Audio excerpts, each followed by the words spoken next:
Thank you everyone in the audience, our panelists, especially Ms. Gayle and Lucy for agreeing to join us in the middle of the night for this very important and urgent crisis occurring in Tigray. As we celebrate International Women's Day, we must hold governments accountable for crimes against humanity. And I quote, the Security Council at its 8,514th meeting on April 23rd of 2019 called upon warring parties around the globe to implement concrete commitment to fight what many speakers describe as heinous, barbaric, and all too often silent phenomenon of sexual violence during conflict. Adapting Resolution 2467, the Council reiterated its demand for a complete cessation of all acts of sexual violence by all parties to armed conflict, end quote. We are here to stand in solidarity with the women, girls of the world who have suffered from violence, conflict, and war, especially those who didn't get the opportunity to tell their stories. I would like to take a moment to bring awareness to this very difficult conversation we will cover tonight. Wanting to acknowledge, and I also would like to acknowledge that this may be triggering and very hard to hear. This is for the Mona Lisas, the Marhawits, the girls of Dembi Dolo, and the women and girls around the world.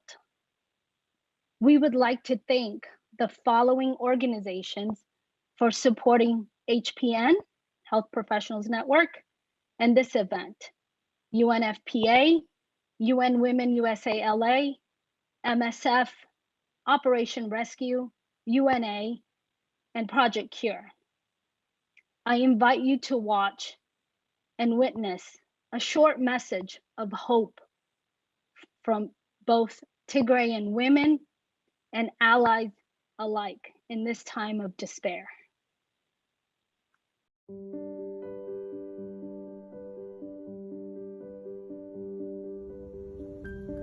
The women of Tigray, mothers, sisters, daughters, the world is beginning to see your suffering as it witnesses the fact of your starvation. The world is beginning to feel your pain as it discovers of the fact of your losing your loved ones. A new day will come when your dignity, courage, and endurance will inspire the world. And we call on the world to act now. Dear Decade, your resilience is unmatched. Thank you for keeping hope even in the darkest of times. My promise to you is to continue the fight no matter what. You are my motivation and you are what keeps me going. I hope we make you proud as we count down the days until we reunite. My gratitude and admiration towards you extends beyond this earth. I love you and I can't wait to see you. I think that International Women's Day is an incredibly important day to talk about strong women. And when I'm thinking of strong women, I'm thinking of you all, the women of Tigray. I'm thinking of what you're going through right now. And I want to let you know that we are not going to stop until you're safe. We are going to talk about this. We are going to amplify your voices. We are going to reach out to our government officials over here in the USA. We're going to reach out to the UN, and we are going to make sure that something is done and that you are safe again. I promise you that. So on this International Women's Day, I want you to know that I'm thinking of you, that I'm fighting for you, and I want you to know that there will be a better tomorrow. Salam, Shemay Heather EU. Kidmi Hara Ame Ab Tigray Nabire. Nai Tigray Agwalat Nate Temsat Ien. Nisichin Eta Zehayelet Agwalat Ana Zefelta Echin. Nisichin Betami Tenkara Echin. Gobezat Echin. Belahat Echin. Ajochin. Tsanat Habkin. Baba Ma'alti Nis Nisichlin Iye. Kulu Gize Bizaaba Nisichlin Ehasib Alehu. Sidra Ina Natkin Degafi Iye. Hadama Alti Kulina Nikibarina. To my mother, my baby sisters, my aunts, my grandmothers, and to all the women and girls of Tigray, I know that these are the darkest times of your lives, but know that this is not how your story ends, and that you are more than your trauma. And I want you to know that I hear you, I pray for you, and I will fight for you until my very last breath. May God be with you all. Women of Tigray, my name is Michelle. And I want you to know, and I want you to hear me, that there is a world of women out there right now praying for you, pulling for you, and seeing you.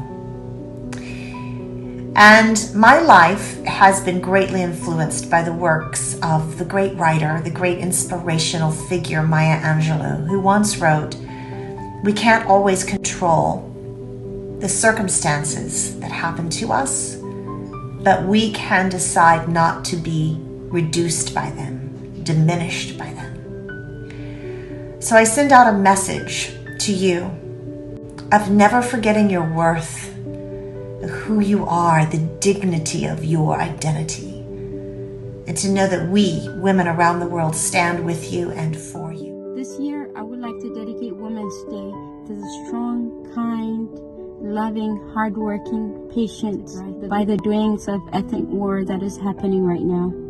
I pray and hope that things get better. I know this is a tough time, but stay strong. We will overcome this together. Thank you so much. Now, I would like to introduce our moderator, Christina, who is an HPN and a UN Women USA LA member, who will be facilitating our panel discussion today. Hello, everyone. We are excited to have our speakers and panelists with us today. Our goal is to raise actionable awareness for women and children who are disproportionately impacted by the ongoing war waged on the northern region of Ethiopia, Tigray. Sexual violence during conflict continues.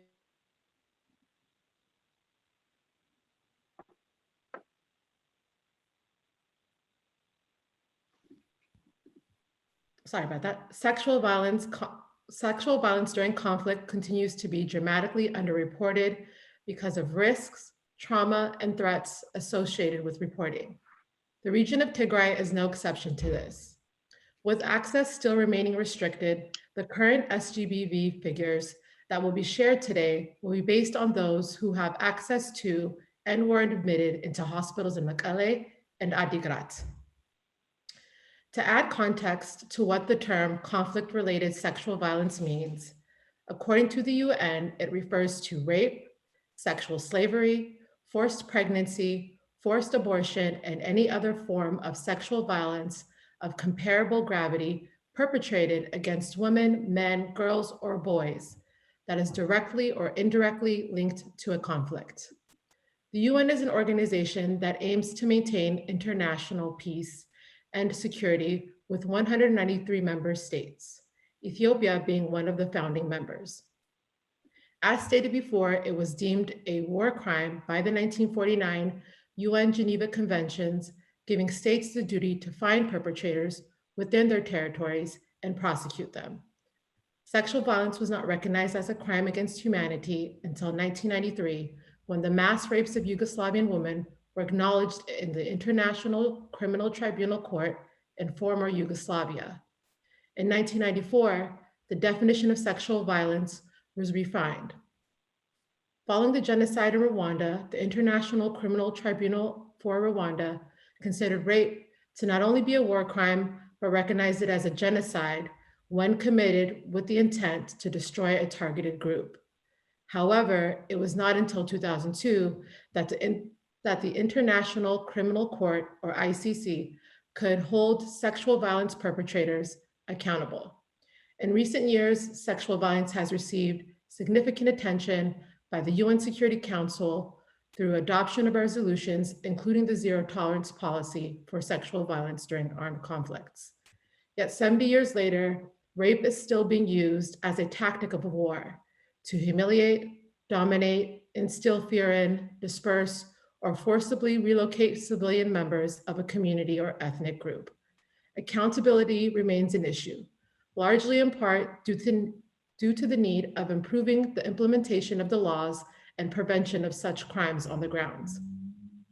In addition to SGBV, women and children are facing increased food insecurity, which will ultimately lead to malnutrition, famine, and even death. These topics will further be addressed by our physicians at HPN. HPN for Tigray is calling for international dialogue and resolutions immediately, as time is not on our side.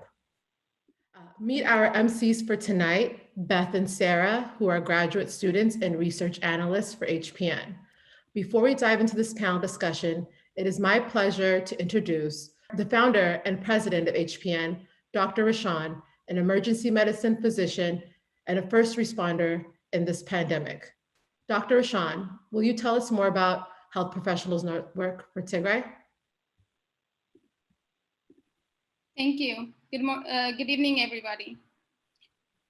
Health Professionals Network for Tigray is a nonprofit, non-religious, and non-partisan organization made up of volunteers from various expertise in healthcare and other sectors in the diaspora, who are committed to improving access to healthcare and other humanitarian needs in Tigray, Ethiopia, and beyond.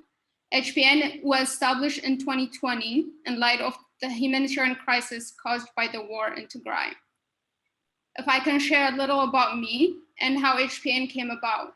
I was born and raised in Tigray, and it's always been my dream to give back to my community, though I never dreamt it would be under these circumstances.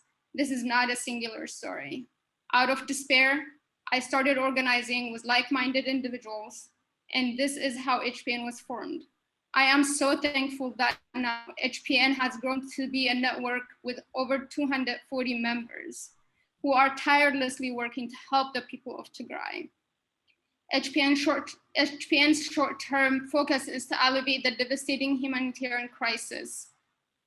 And a large part of that focus is advocating for the voiceless and those suffering in silence. Who better to advocate than us, health professionals? In the long term, HPN's mission is to help rehabilitate and rebuild our communities in Tigray, Ethiopia, and beyond. I thank you for joining us to raise awareness in this call to action. I want to share a few project updates on what HPN has been up to. HPN for Tigray has been working closely with medical teams on ground, both in Tigray and in the refugee camps in Sudan. We have also fostered partnerships with organizations on ground to support our people in the most efficient way possible. We have allocated resources to purchase insulin and water filters to alleviate the lack for access to clean water and reduce the outbreak of waterborne illnesses. And now we are in the process of providing post-rape care and hygiene products to women and girls. Benefits from tonight's event will go to rape and dignity bags that will consist of prophylaxis medications against HIV and other sexually transmitted infections, emergency and abortive medications, as well as dignity kit and sanitary napkins and other feminine-related products, as you see in the images. For us to continue this work, we need resources. So please consider donating to this important cause, promote, amplify, and follow HPN for Tigray. Thank you.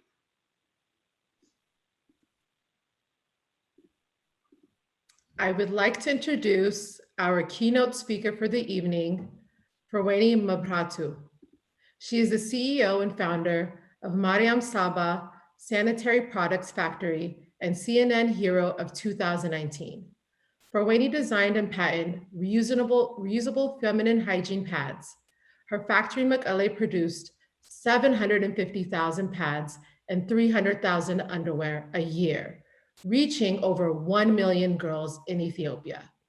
and contributing to 23% in reduction of school absenteeism. Employed over 50 women in her factory, she has changed the lives of women and girls in Tigray, Afar, and other parts of Ethiopia. Freweini.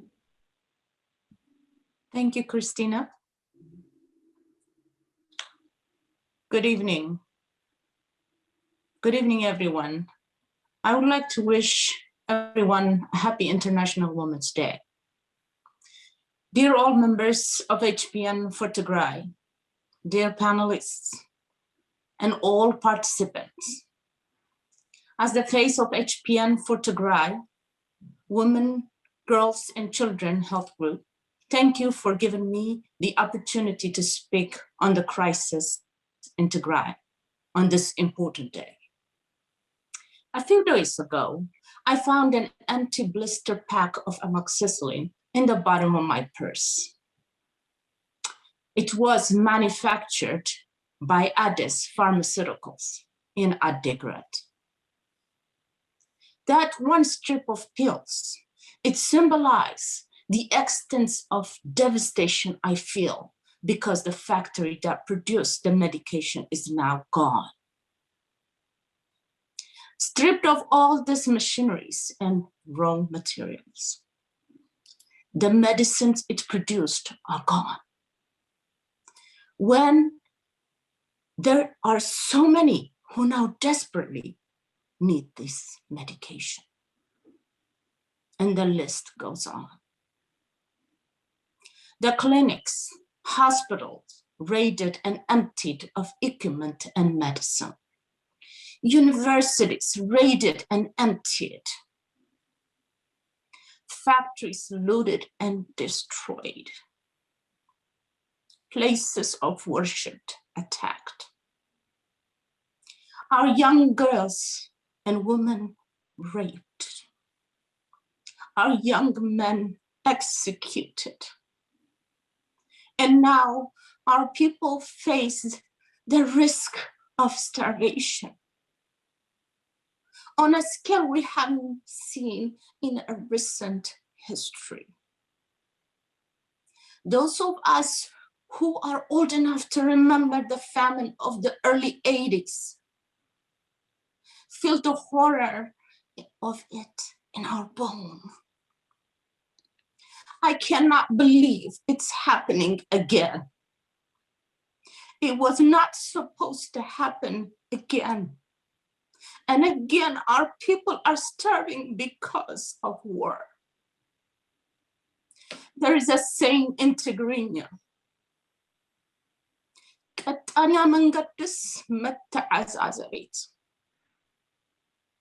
like most saying, it packs a lot of meaning in a few words. A narrow road reveals the character of those sharing the road with you. The road we are on now is very narrow. And we have learned a lot about those around us. First off, we have to recognize those who have shown ethical consistency and condemn the atrocities taking place in Tigray. But many more have turned a blind eye, or worse yet, cheered on the destruction of Tigray and suffering of its people. And we're not alone.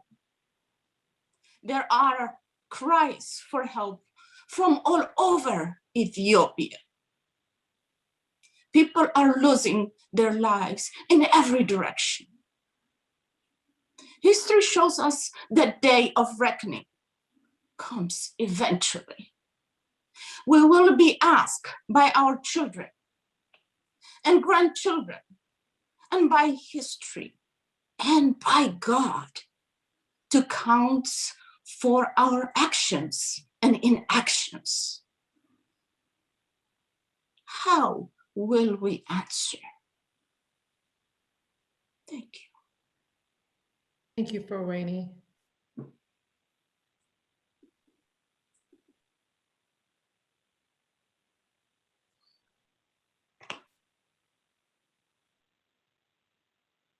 Okay, everyone, before we get into the panel discussion, we're going to do a call for action.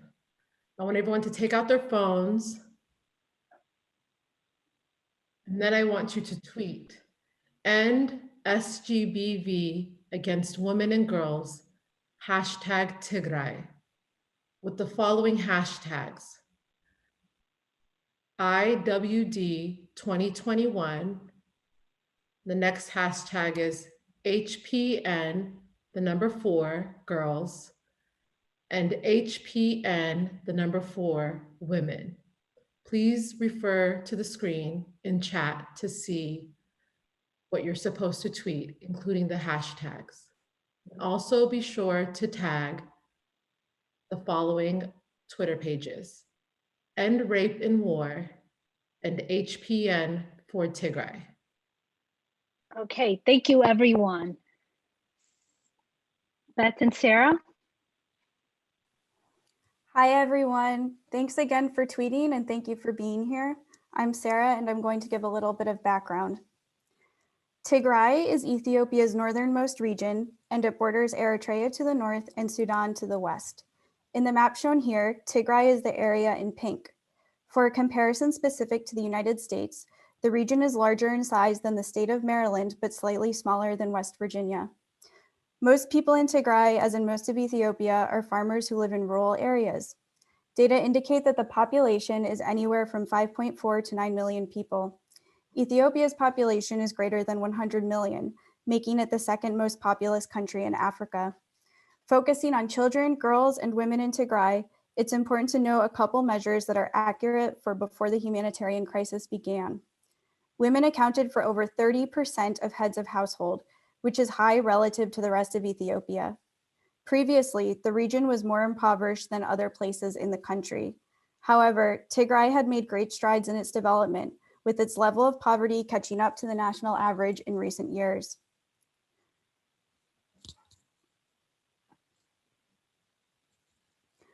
On November 4th, 2020, fighting began between the Ethiopian federal government and the regional Tigrayan government, which is dominated by the Tigray People's Liberation Front, or the TPLF, a well-established and powerful political party.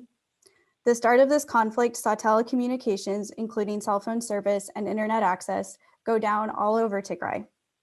Many locations also lost electricity. At present, there continues to be active fighting between military elements, which we know include Eritrean armed forces and militias from Ethiopia's Amhara region on the side of the federal government.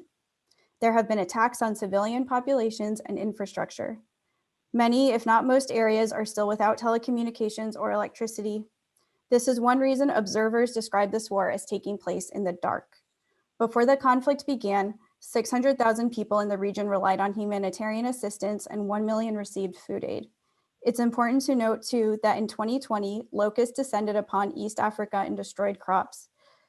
This issue is ongoing, as are other factors that contributed to food insecurity prior to the start of the war. At present, 4.5 million people in the region are in need of food aid. In addition, women and girls are being sexually assaulted regularly. 2.2 million people are displaced. Only 22% of hospitals are intact. People do not have access to life-saving medicines and treatments. And currently, over 61,500 people from the region are registered as refugees in Sudan. According to an internal US government report, Amharan militias are deliberately and efficiently rendering Western Tigray ethnically homogenous through the organized use of force and intimidation. Finally, there are serious concerns that genocide, war crimes, and crimes against humanity are taking place. Destroying medical centers and places of worship may be war crimes, and reports of such incidents have surfaced. Systematic rape, as well as starving people, may constitute war crimes or crimes against humanity. Thank you, Sarah. I'm going to provide a broad overview of some of the gendered impacts of the conflict and the humanitarian crisis based on what we know from Tigray and trends in other conflict-affected countries. Gender-based violence refers to harmful acts directed at an individual based on their gender, and although this event focuses on women and girls, it's noteworthy that men and boys have been explicitly targeted in massacres in Aksum, Irob, Dengolat, as reported by Amnesty International, CNN, and Human Rights Watch. In areas where these massacres have occurred, we might expect to see an increase in the number of female-headed households. As others have mentioned, there are extensive reports of weaponized rape by military forces against women and girls as young as 12 years old. The figures on the slides are likely a very small fraction of the total cases due to underreporting, and we have very little information from rural areas. There are also very disturbing reports of individuals who were forced to rape members of their own family. Similar tactics were used strategically in Bosnia in the early 90s and were a key element of the ethnic cleansing program. The purpose of such tactics is often to terrorize and humiliate the population and to tear apart the fabric of society. We have heard further instances where military personnel have coerced women to engage in transactional sex in exchange for basic commodities, and a UNOCHA report notes that large numbers of women and girls living in displacement camps face high risks of SGBV and exploitation. Going forward, consideration must also be given to support women with unwanted pregnancies and children born of wartime rape. Displacement, destroyed health infrastructure, and the deteriorating humanitarian situation have presented additional challenges for women and girls in Tigray. Because hospitals and health centers are mostly non-functional as a result of the conflict, many pregnant women do not have access to maternal health care services, and MSF has received reports of women who have died during complicated home deliveries. Mandatory curfews have also prevented women from accessing hospitals at night. Additionally, new mothers have reported being unable to produce breast milk to feed their newborn children due to poor nutrition and insufficient food. This can hinder children's brain development and lead to lifelong health problems. As the number of injured, disabled, and dependent people increase as a result of the conflict, the burden of care will fall disproportionately to women and girls who will have less time and resources for other activities, including school and work. Finally, girls who are out of school are significantly more likely to marry early. In conflict settings, child marriage is used as a protection mechanism and an economic coping strategy for families in response to disrupted livelihoods due to conflict and displacement. These are all critical considerations for the humanitarian response and programming in the region and must be incorporated into conflict resolution and post-conflict recovery processes. Dr. Semhal, over to you. Thank you, Beth. And Sarah, at this time, I would like to introduce Dr. Semhal, the Vice President of HPN. She is a healthcare professional and a mixed method researcher focused on pediatrics, spinal deformities, and postural disorders. Dr. Semhal? Thank you, Christina. And thank you everyone for being with us today and tweeting. Beth and Sarah, you did a great job covering the overall impact. I will be focusing on the impact of conflict on children specifically. As more emergency aid workers reach Tigray, a devastating picture is emerging of severe and ongoing harm to children. The impact of crisis, though might be multi-layered and complex, looking at it in relation to safety and protection, food insecurity, access to healthcare, and education will paint us a grim picture. As a result of the conflict, there are about 2.2 million people internally displaced in Tigray currently, as mentioned. Sample assessments in Ma'ale, Adigrat, Shira centers confirmed that people were living in overcrowded and unfinished buildings where at least 90 unaccompanied and separated children are registered. Children living in these overcrowded and unhygienic conditions are facing tremendous health challenges, including reports of children dying from diarrheal diseases.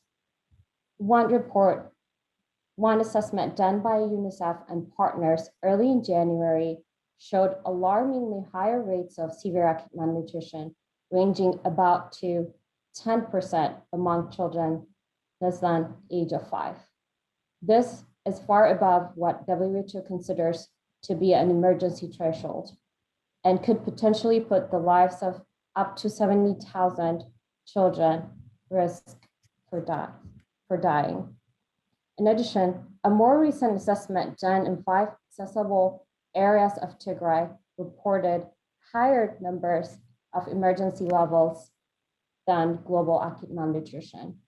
Particularly, critical conditions were highlighted in northwestern zone, where almost every other child is malnourished. In southern zone, prevalence of rate of severe acute malnutrition was ranging about 4.4%. Again, this is considered to be higher than what WHO considers as an emergency threshold of 3%. Just for clarification, unlike acute malnutrition, its severe form is a life-threatening condition characterized by visible wasting, severe gross stunting, and or by retention of fluid, and is often accompanied by complications that could be life-threatening, including serious infections, heart failure, and could even result in sudden death if not treated effectively. And it's essential to keep in mind such condition requires an inpatient treatment and sustainable feeding and rehabilitative programs after hospital discharge. Impeded access to such treatment centers, coupled with poor access to water, sanitation, hygiene facilities, will pose potentially grave threat to already malnourished children. With the ongoing conflict, thousands in Tigray are left without adequate access to life-saving medicines and treatments.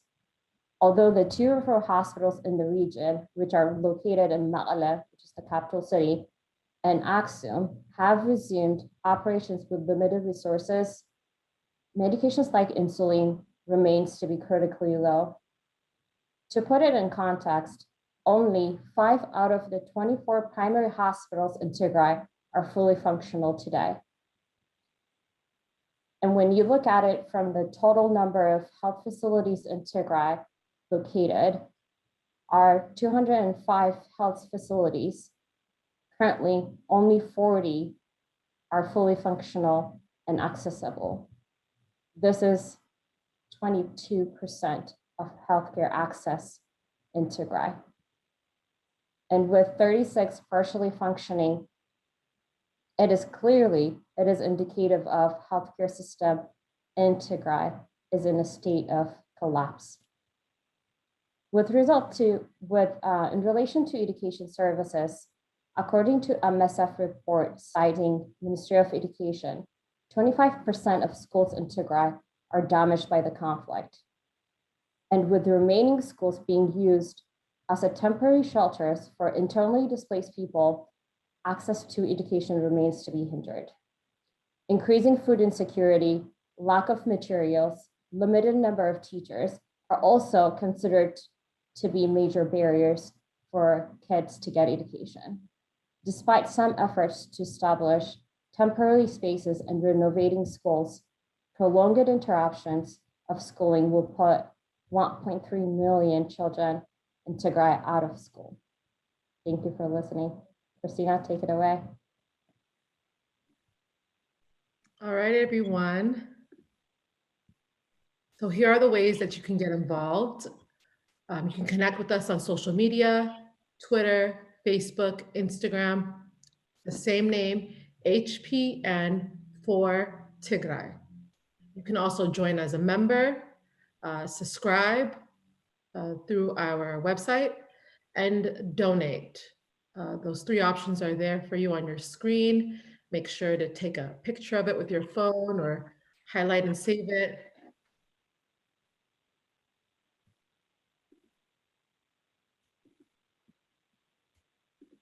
All right, these are our panelists for tonight. You heard from our keynote speaker. I would like to introduce our guest speaker for this evening, Gayle. Ms. Gayle is UNFPA representative of Ethiopia. She joined UNFPA in 2006 as a program specialist. She has experience in overseeing and supporting UNFPA Reproductive Health Program and has held the position of Interim Deputy Representative in Uganda.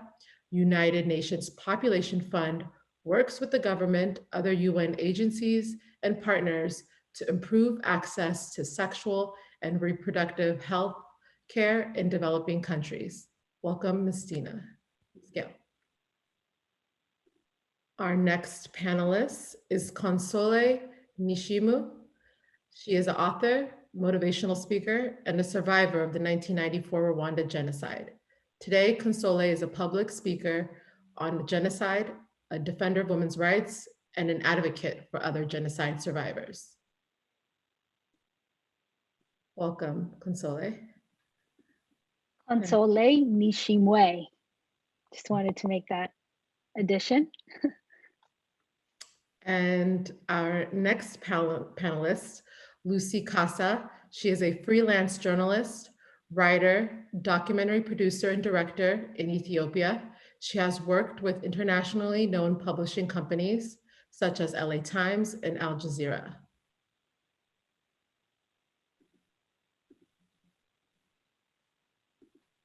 Okay. So this question is an open question for Ms. Gayle and Lucy Kassa. There are reports of numerous rape cases coming in from the capital city of Mekelle. Could you tell us what is going on in the remote areas of Tigray?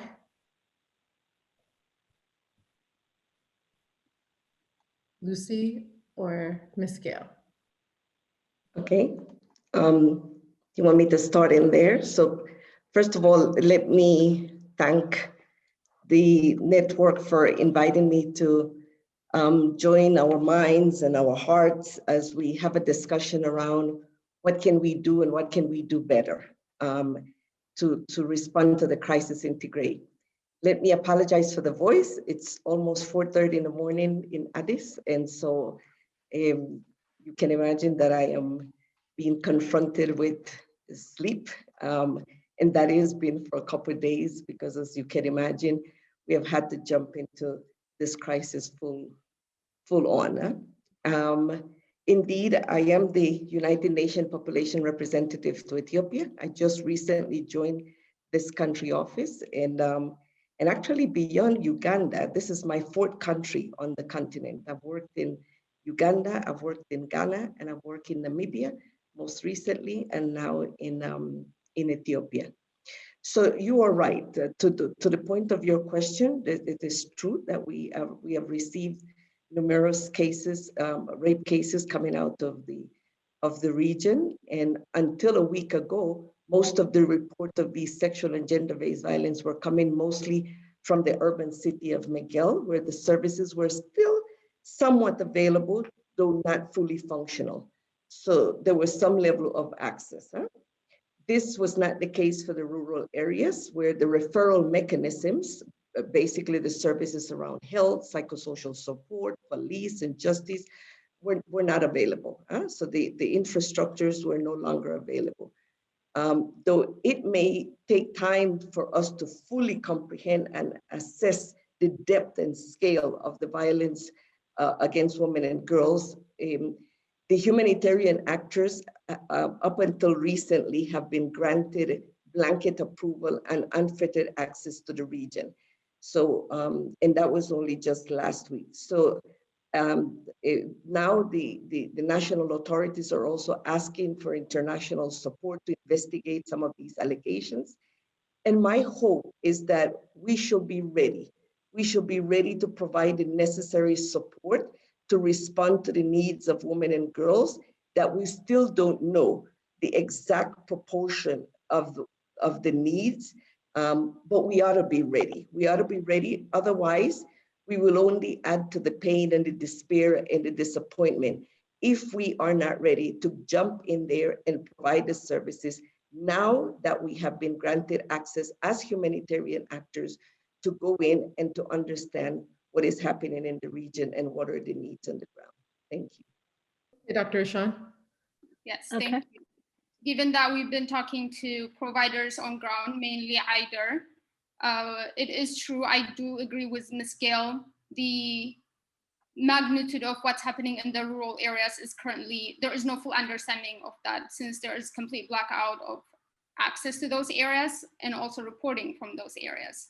We're hearing women are traveling to Eider, where there is one women's center barely also functioning, and they are seeing about 40 to 50 a month. And these women are traveling for days to get there, and they are reporting of basically increased numbers of rape victims, family members that they know of, neighbors of that they know of, that they're not making it to places like Meqelle or centers in Adigrat. If I can just add a little bit to that, even if these women make it to Meqelle or Adigrat, like Ms. Gayle said, there is barely any care to provide for post-rape care, medical care, basically. We've over and over heard it from the presentation that the healthcare system and hospitals have been destroyed, and these women do not have access, like just simple STI prophylaxis medications and simple HIV prophylaxis medications. And we're talking about areas in Ethiopia and Eritrea where HIV is very prevalent. So I wanted to echo what Ms. Gayle had said, that the worst is being feared. It's happening in the rural areas and remote areas. We just don't have the right or accurate number of reported cases. Thank you, Dr. Rishan. And now that I have you here, I have a question for you, as well as Dr. Semhal. We want to broaden our conversation now to gather your insights around health and the human toll of this conflict in Tigray. We are now facing a situation where over 61,000 refugees have fled into neighboring Sudan since this conflict began. How does the conflict continue to threaten the lives and the health of Tigrayans? And what are obstacles in the way of our people getting the health, resources, and services they need? Very important question, Christina, and thank you. I think this war continues to threaten the lives of Tigrayans, I might add civilians, in many ways. First and foremost, there is complete lack of protection and security for civilians. We're hearing from reports, including from humanitarian agencies such as UNOSHA, as you heard earlier in the slides, about the impacts of continued war, especially in western and central regions of Tigray.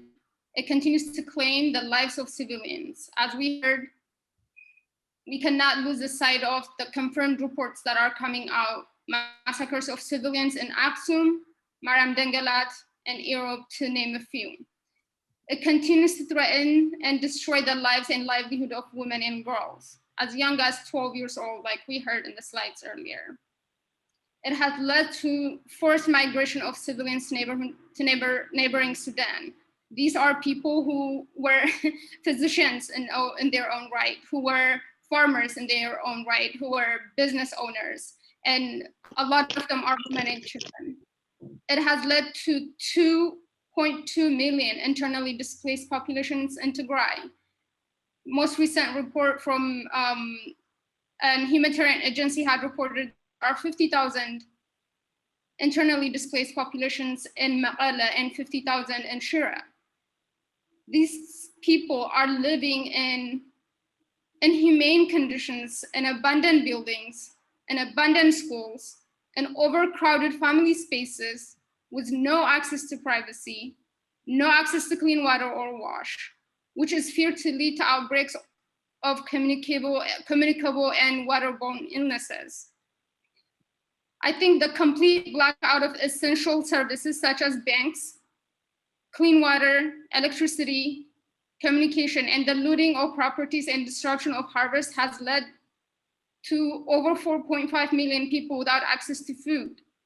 Over 3 million of these civilians and humans are in need of acute humanitarian aid. Over 1 million of these people are thought to be children. And if I can just refocus a little bit, last but not least, the complete lack of access to basic medical care. It continues to threaten the lives of general public, especially the health of women and children. According to the reports such as Doctors Without Borders, Red Cross, almost 80% of hospitals have been destroyed and looted of life-saving medications and medical equipment. As my colleague, Dr. Semhal mentioned earlier, making conditions such as insulin-dependent diabetes a death sentence. Kids are dying because there is no access to insulin. This complete lack of access to medical care has also especially led to the complete lack of medical care to women of reproductive age. There is no antepartum or postpartum care of pregnant women. I just spoke with one of the medical doctors in Eider. He is reporting that there are women dying of hypertensive emergencies. Just simple hypertension that used to be managed with chronic medications. Pregnant women are dying of uterine rupture. Pregnant women are dying of simple infections such as UTI that can have devastating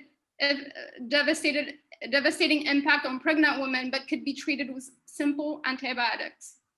And even if they make it through pregnancy, there is no access to safe delivery. I think we need to sit with these and think and what this means to the day-to-day civilians and humans, and this is what it looks like for them. To answer the last part of your question, Christina, what is the obstacle or what's getting in the way of civilians getting what they need is that first and foremost is the conflict.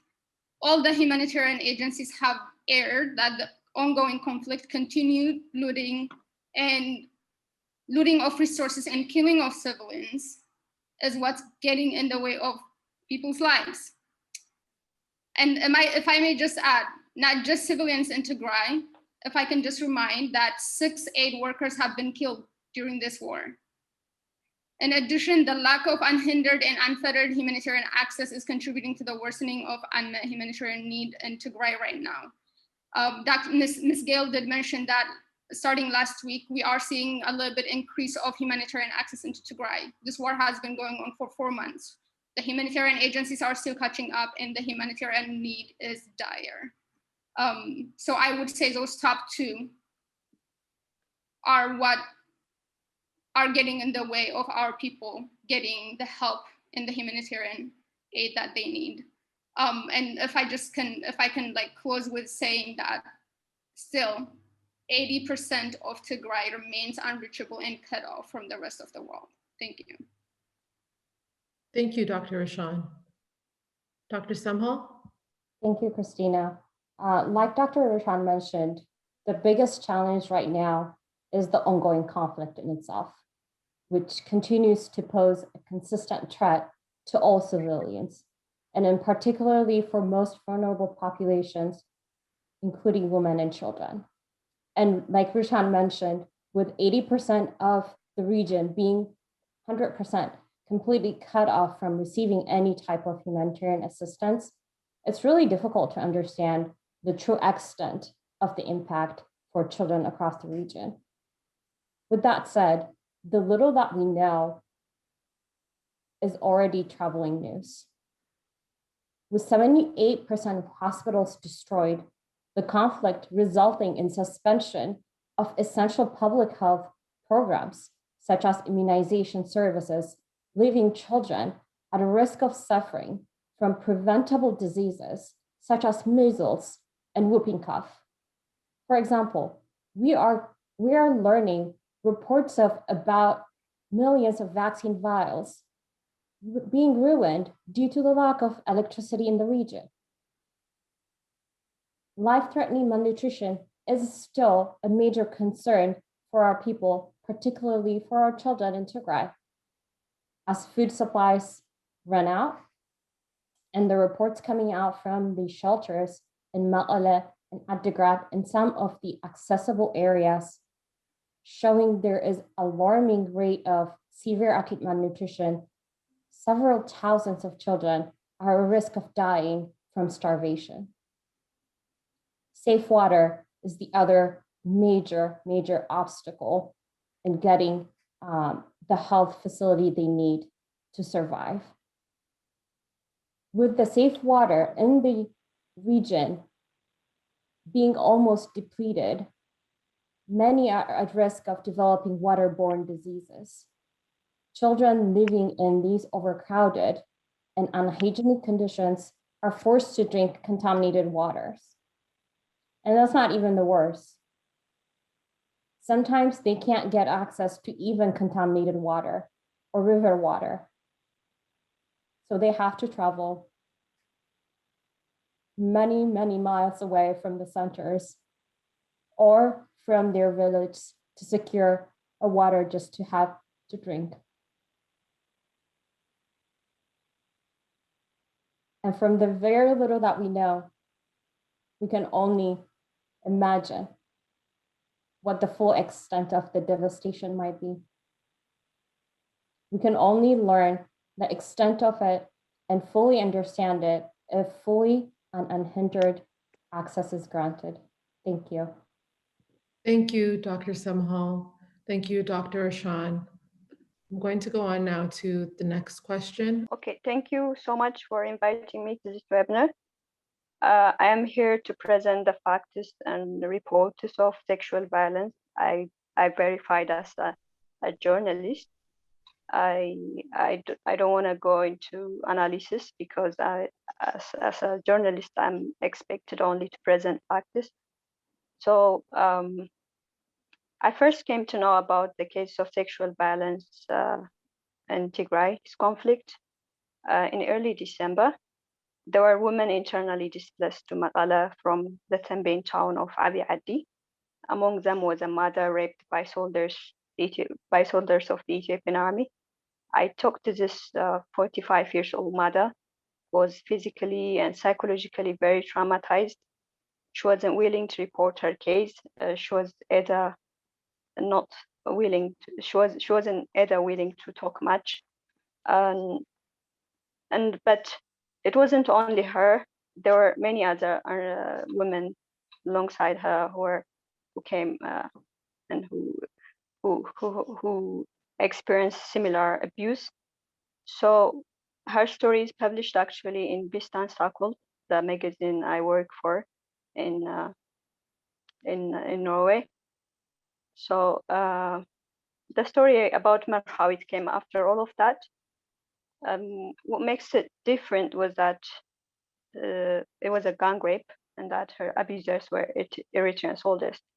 That's the thing that makes Mebrahtu's story different. But as far as the sexual violence by the soldiers were already there. So unlike previous victims, Mebrahtu was courageous in speaking out about her case, and she has paid costs for that.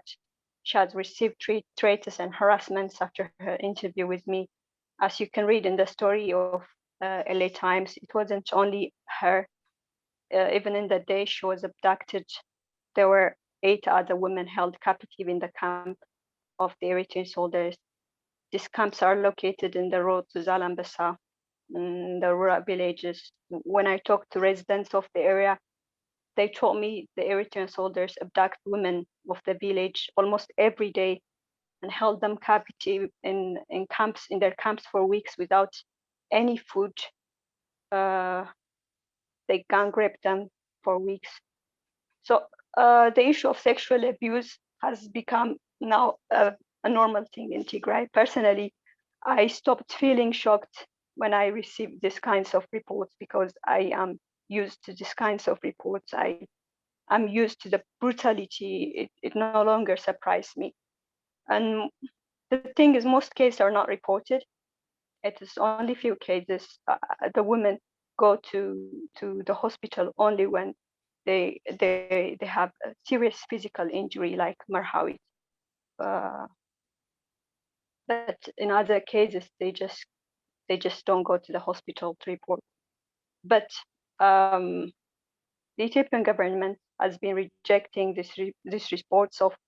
I've been doing similar reports, and the government was rejecting as politically motivated false allegations. The Minister of Women herself had been officially saying that they never admitted until the story of Mebrahtu emerged in LA Times. And I believe the reason that they admitted it because they wanted to, but because it has reached into a point where they can no longer deny it. So what happened after their admission wasn't, however, a genuine commitment to solve the problem or to make the abusers accountable, or at least to stop them from committing further crime. What followed is rather an attempt to downplay the extent of the violence. So the situation is getting worse every day in the region. They are harassing and threatening the victims of the abuse not to tell their story. Victims are threatened and harassed not to report their cases. Doctors are being harassed not to give such kind of information to journalists. So right now it has become very difficult to get information from about this sexual violence in the region. For example, I had to call the head, one of the administrators of the Eider Hospital to get information about 2 students who were recently raped in Maqala by Ethiopian soldiers. He was too afraid to say anything and told me to talk when he came to Addis next week. So people had to come to Addis to just talk about the situation there because they don't feel safe. At this time, soldiers can freely move around the hospitals where these abused women are staying. Rehabilitation centers are being kept by soldiers. They're doing this to prevent journalists not to access the centers and the abused women. The women can help looking the soldiers nearby. So many women are trying to escape the centers out of fear. Many are developing serious mental illness out of this. Among these are Mebrahtu herself. She has developed a serious mental illness right now, and yeah, that's what I know as a fact, and what I have encountered as a journalist while doing stories about sexual violence. Thank you. Thank you.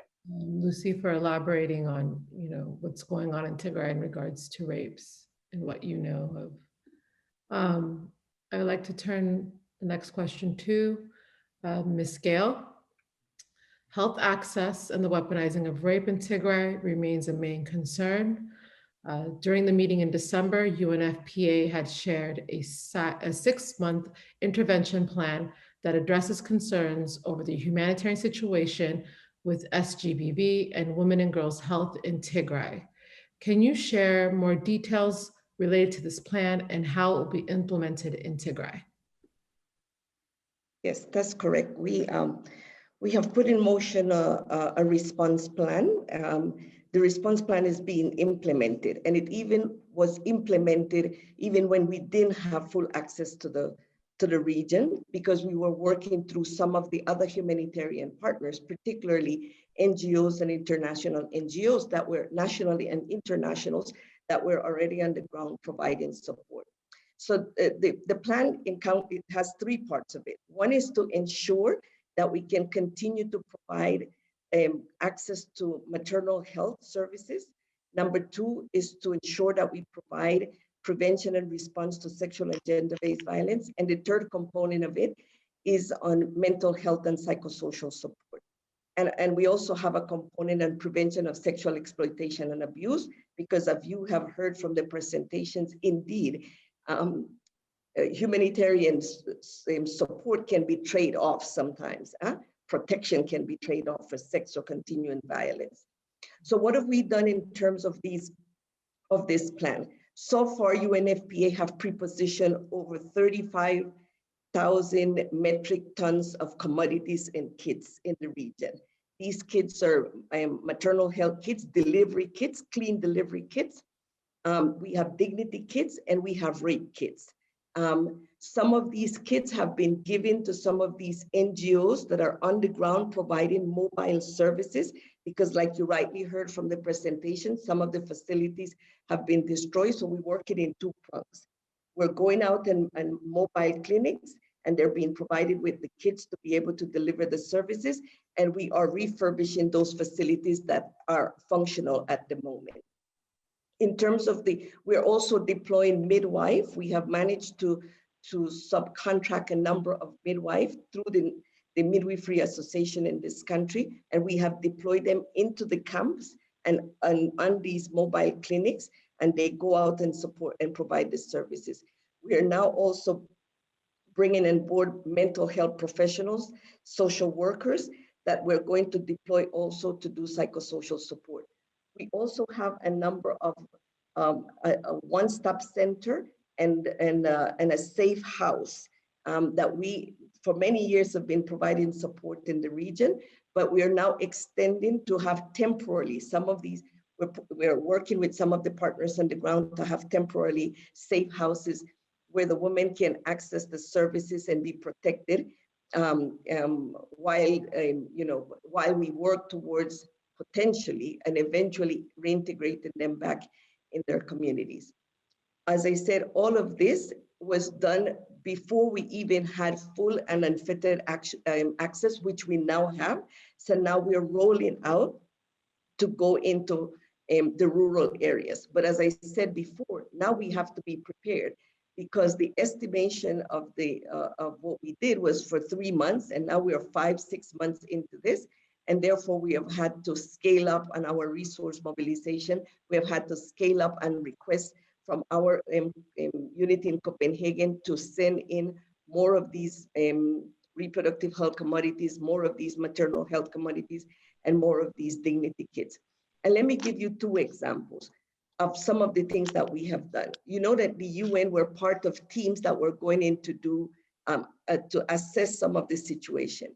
In many cases, our assessment turned into an intervention. We had teams that walked into an IDP camp and stumbled upon 55 pregnant women. That's minimum compared to what we know the scale may be. But those 55 women, immediately, the team turned into a response team and no longer an assessment team. They spoke to those women, those pregnant women, about identifying the dangers of delivery and pregnancy. And those 55 women were equipped with a safe personal delivery kit, because we have no idea where they're going to deliver those babies. But at least they had a safe delivery, a clean delivery kit with them that they were going to keep. The same thing happened when we went to some of the camps. We were able to deliver dignity kits to these women. The dignity kits, the content is pretty similar to the ones that you saw on the presentation that were done. So the idea is that we're working in 2 prongs. One is we are supporting to revamp these facilities that are somewhat functional, but the other one is we're going out on these mobile units and providing the services in the communities. If I may stop there, and I can answer questions later. Okay, so when you mentioned camps, are you referring to IDP camps? Or That's correct. The IDP camps and the refugee camps, both of them. Because we're working with the International Organization and Migration for the IDP camps, and we're working with UNHCR for the refugee camps. In Sudan. And no. In Amhara and Afar regions. Remember, there were refugee camps already in these regions, huh? and in Shire. Okay. And so then now that you guys do have somewhat of access, which areas are you guys going to integrate? Like, where are you integrating? All those that you have mentioned, Mekelle, Adigra, Axum, and Shire, all the way. Nice. And then in your opinion, to ensure that the needs of women and girls in Tigray are being met, what are the steps that need to be taken? I think there's several things that we need to do. I think one is precisely what is happening tonight, and I really want to commend the network for doing this. One is we need to continue to talk about this. We need to intensify our advocacy, and we need to make the message very clear that doing nothing or doing it slow is not an option. The lives of women and girls and children are at stake, and it's going to be a high price to pay if we continue with the inaction. I think we also need to use our passion and our drive and our resources to take practical and immediate actions. And you know, for me, when I think about it, I'm thinking, listen, we need to get resources in there. We need people to roll up their sleeve and provide some hands-on support through volunteering or conducting training or being part of some of these mobile clinics. Now that we have been granted access, we're probably going to be surprised of the magnitude of what's needed. I think we need to push, and we need to keep pushing to make sure that we reach those women and girls, and that they know that we are going to provide the services. I also think that we need to begin to change the narrative a little bit, just so we begin to bring some hope to these women and girls, and that they know that they have people like this network who is going to continue to voice their needs. We're going to continue to look for the resources that we can bring to the services that they need. Let me give you another example about how we can continue to push boundaries. When we didn't have access to the region, I had a conversation. I had an opportunity to attend a meeting where there were several ambassadors, and Her Excellency, the Minister of Women was there. And I used the opportunity to say to her, listen, UNFPA, we have delivery kits and we have dignity kits sitting in a warehouse. Women don't deliver babies in warehouses, and women that are raped doesn't get treated in a warehouse. So we need to get access. That message was conveyed on a Thursday. On the Monday, we had access. On the Monday, we were granted access. So I still think that we can push this. There was a request for the UN to support in doing SGVB training and prevention for the EDF. We said we were happy to go in and do that in the immediate effect, but what we want is an institutionalized SGVB prevention program in the curriculum, in the EDF, that is long-term, that they're doing. Everyone that is onboarded into the EDF have to go through this training, and they have to have an annual refresher. And we push the boundaries. And I think this is exactly what we need to continue to do.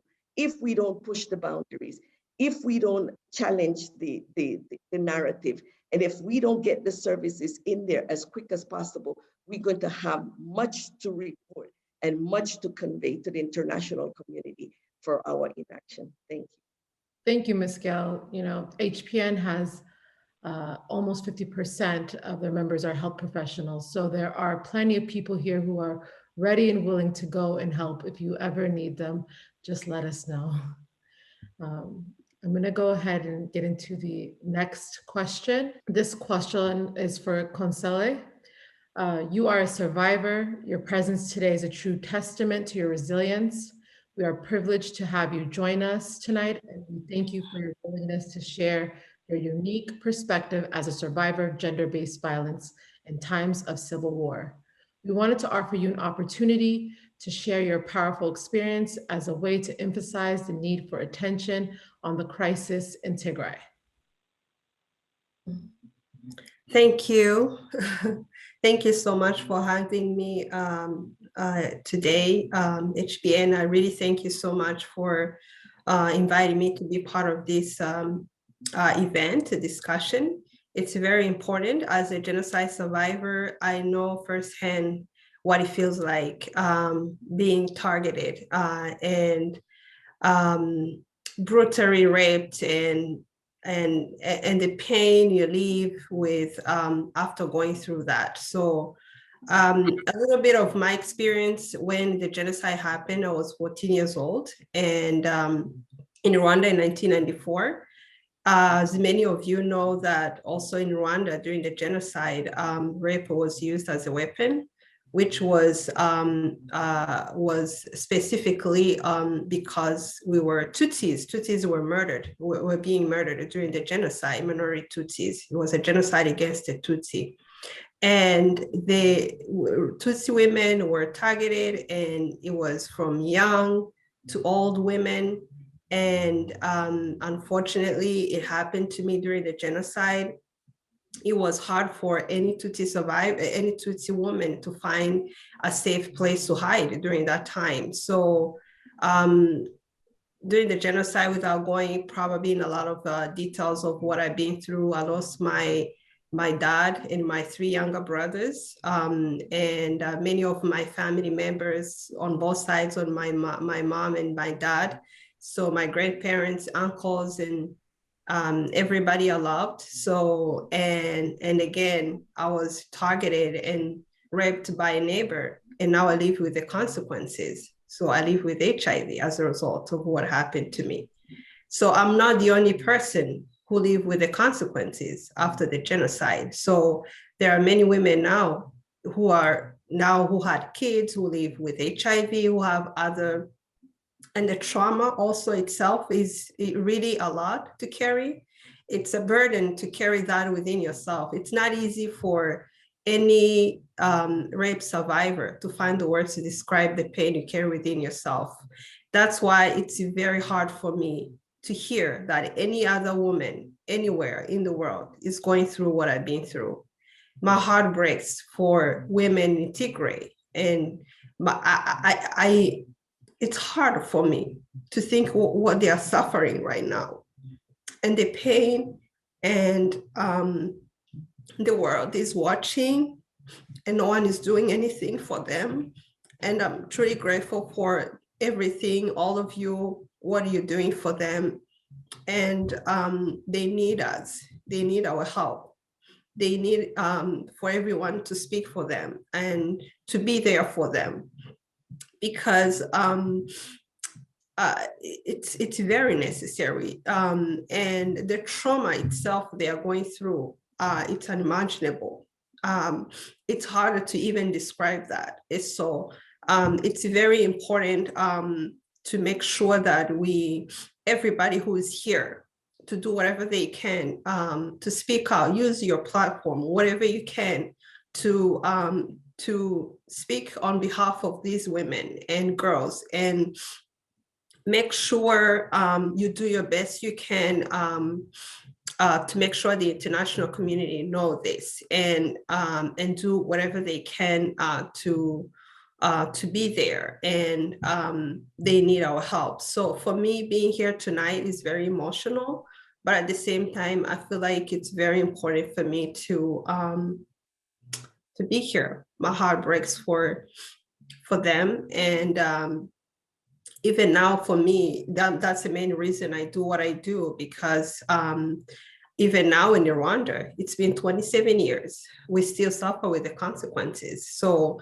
many of the women, even now, they are not even speaking what happened to them, because rape is not something easy. There is a stigma attached to it. So, and many of them are still living with this silent pain within themselves. So for me, imagine that there are those women who are living with that kind of pain within themselves, and there are other women who are also going through what we've been through, and this must stop. So something must happen to stop this from continuing to happen in this world. So let us all together here do whatever we can to support these women and girls, and make sure that they know that we are there for them. We hear them. Thank you. Thank you, Consolee. I know it must be very difficult to relive your end. Thank you for highlighting the long effects that it does have, even after. This next question is for Lucy. Thank you for your bravery involved in the kind of journalism you do. We recognize that it takes courage to tell stories that have been so silenced and cut off from the rest of the world. In a rape survivor's story emerges from a remote African war, you interviewed a woman named Mebrahtu, survivor of gender-based violence.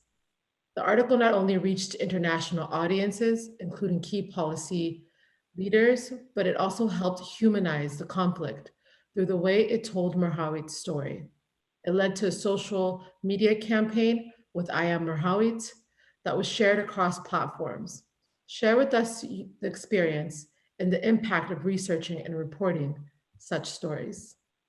To be honest, I wasn't expecting to have the story would have that kind of impact while I was doing it. But while I was doing the story, I have received a lot of problems. I have been attacked. I have been threatened today. So that's what I can tell. Yeah, I know you and we talked about this together over the phone. Could you tell us more about the impact this has had on Mebrahtu? A lot of people have read her story here. They're wondering what they can do to even help her. The impact on her is that it has created trouble, more trouble to her life.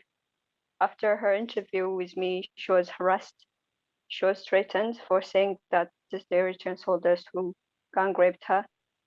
So it has brought actually bad thing to her life. The impact wasn't good for her.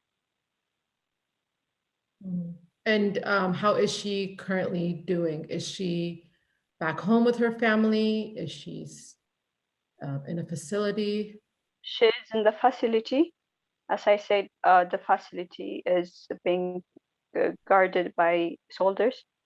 The soldiers are there to prevent journalists from accessing the center and from talking this women there.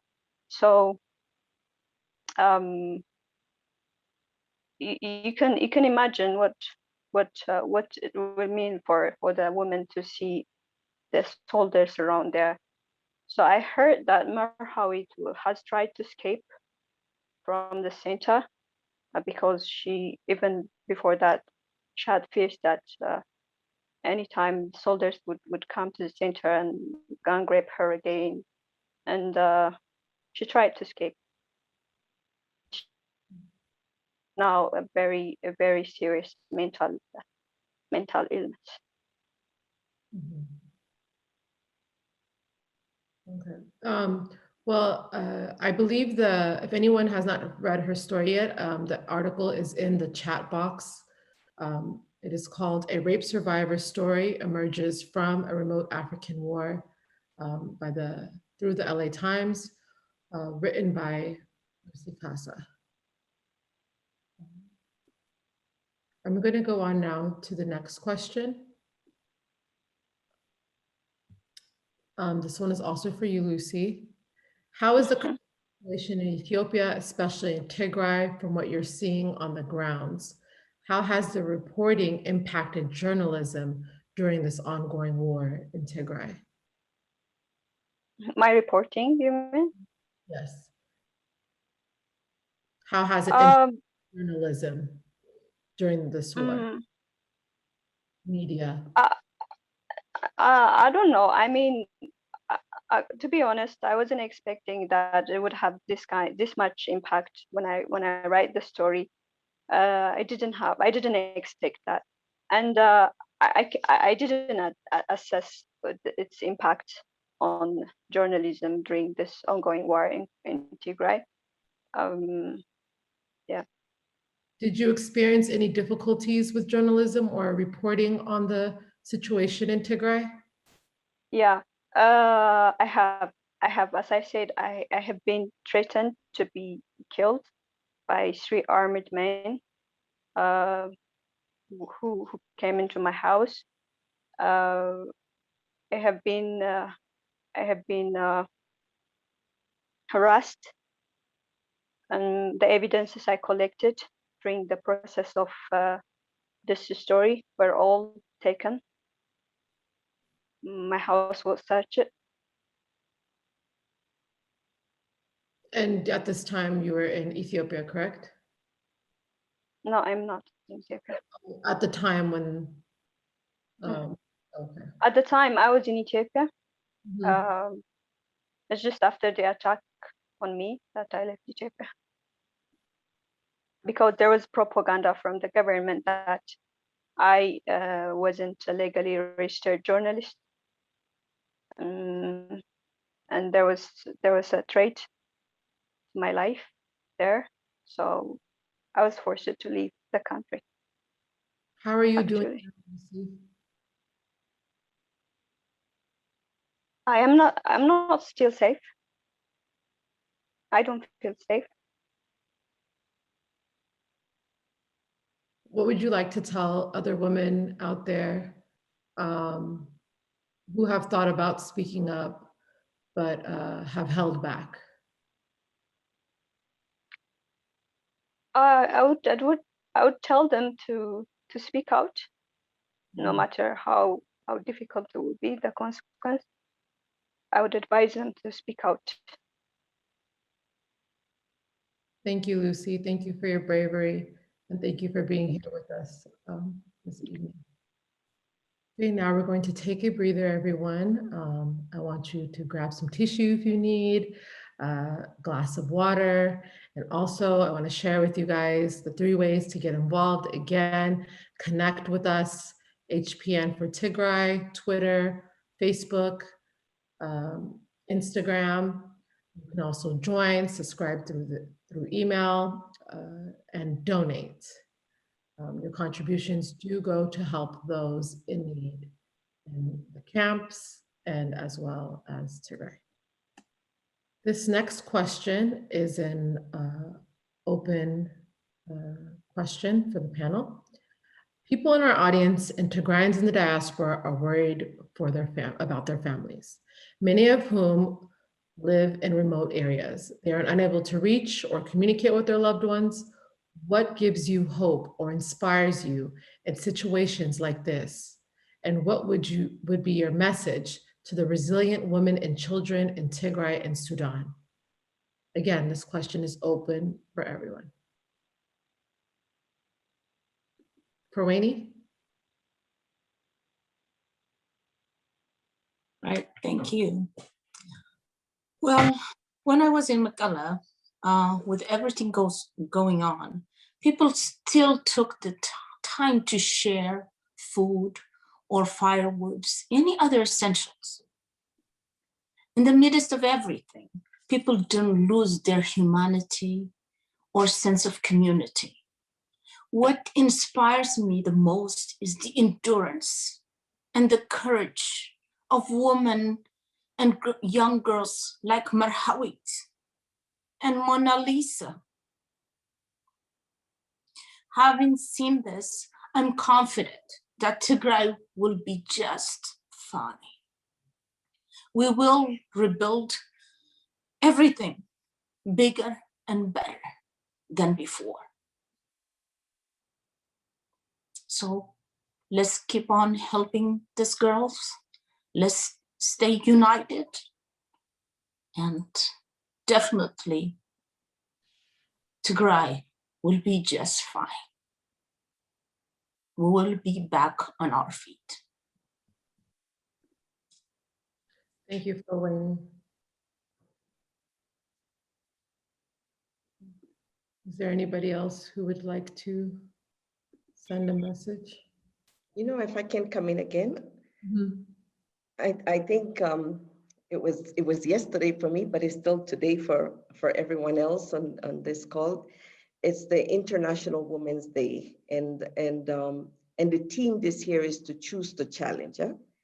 So today, for me, you know, for me personally, and for my UNFPA colleagues in Ethiopia, we are going to choose to challenge the rhetoric of gender equality and women's empowerment, just as a nice slogan that rolls off beautifully off our tongues.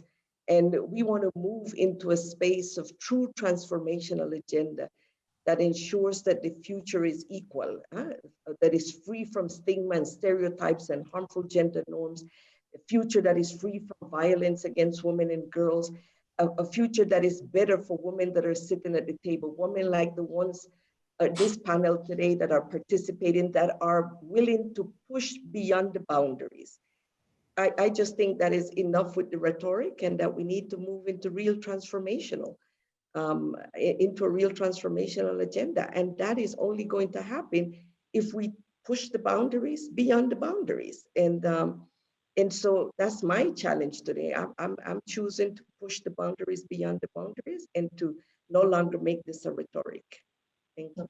Thank you, Ms. Gayle. I like that. Choose to challenge. I mean, it's perfect for this event, especially. And thank you for all of your hard work and contribution to helping get access into Tigray.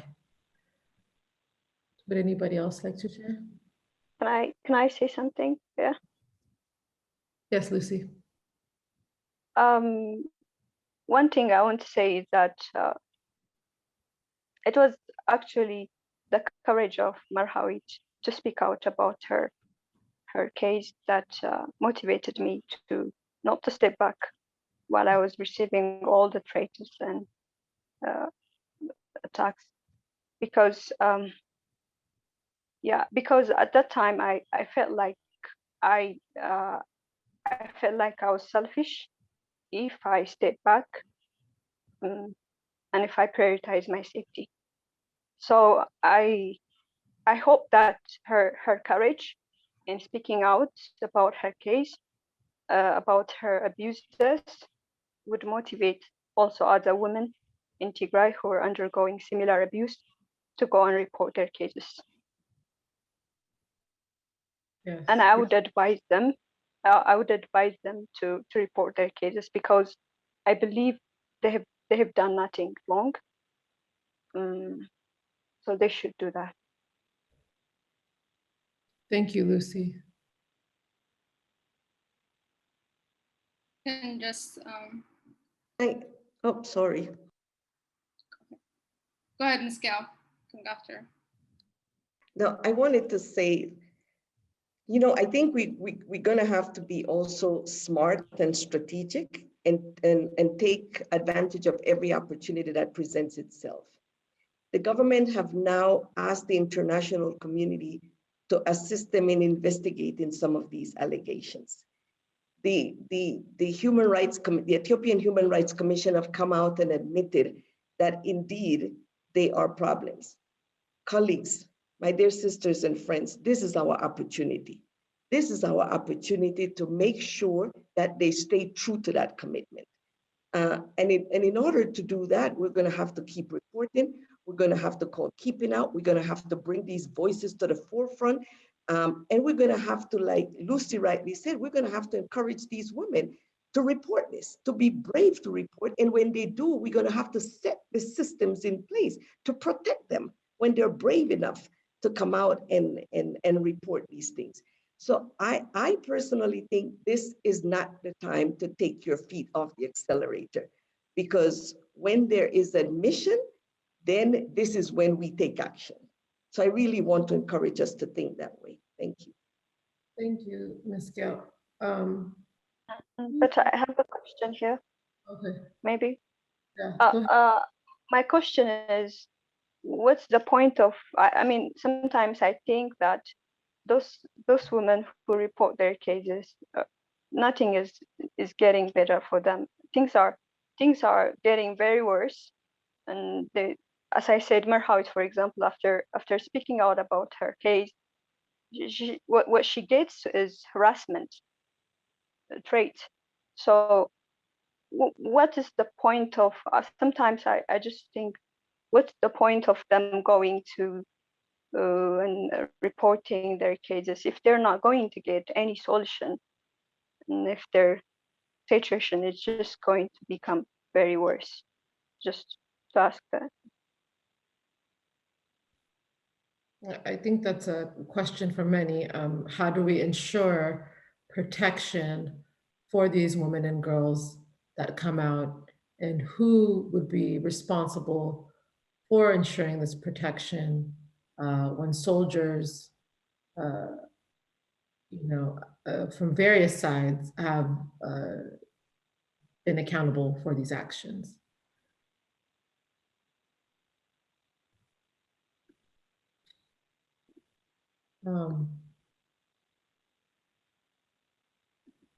Which brings me to the point, what would you say are meaningful ways to get involved and make a difference? Christina, I think, sorry, can I just ask, I don't know if Ms. Gayle would like to elaborate on that. I think that was a question for those that are in Ethiopia.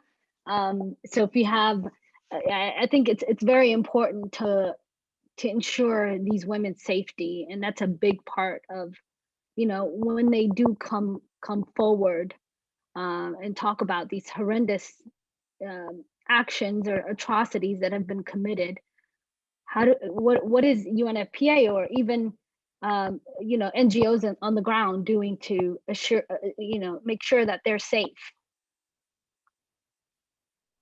I think you heard me mention before that we have these safe houses. We are working with other partners on the ground to establish some temporary one because we know that the ones that are there are insufficient.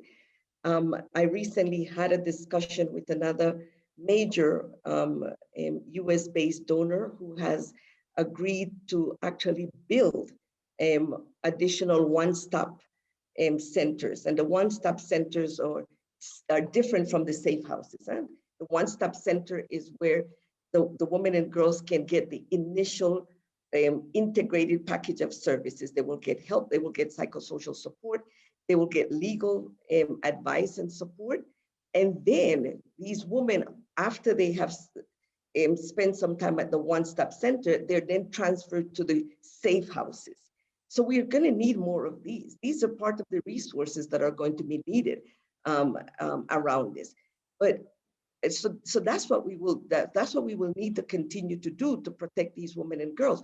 But there's several other things that need to be done. We need to, the international community must place high priority on ensuring the full implementation of existing laws and commitments to advance women's protection and empowerment. And that's why I think networks like yours need to keep the noise, need to keep the voices of these women. Second, I think it's critical that we work to dismantle the culture of impunity surrounding conflict-related sexual violence with a strong focus on bringing those responsible to justice. We're going to have to get this done. And the third thing for me is that, these holistic services for survivors and their families, we need to put them in place. It needs to be psychosocial, it needs to be physical care, it needs to be psychosocial treatment. And we must prioritize and make these available. And I just described before how we do this.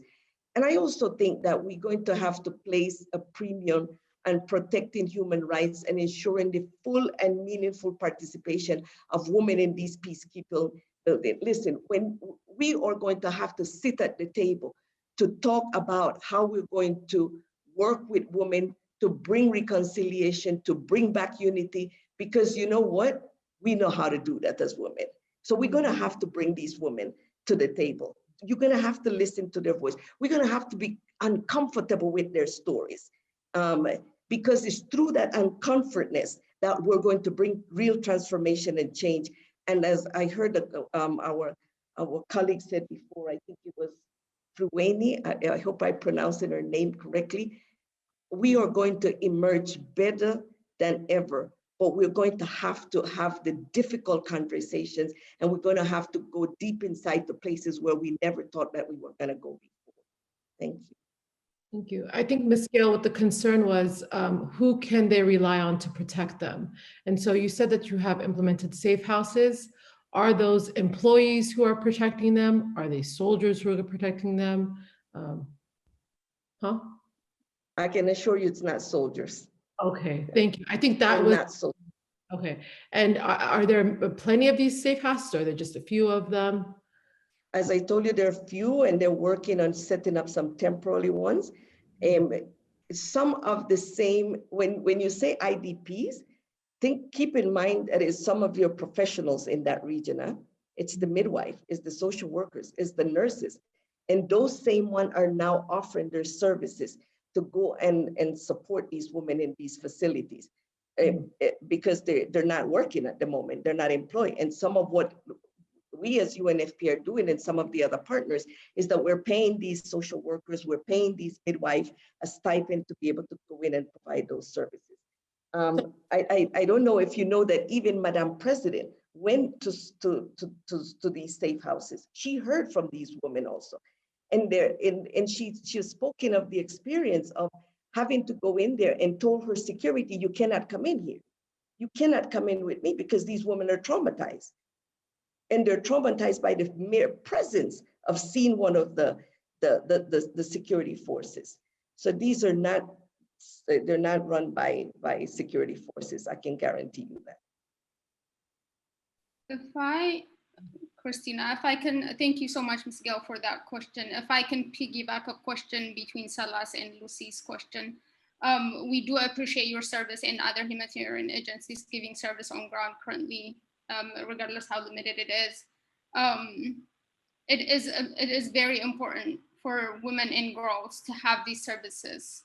At the same time, I'm gonna step out of HPN just for a little bit as a person when I think about this.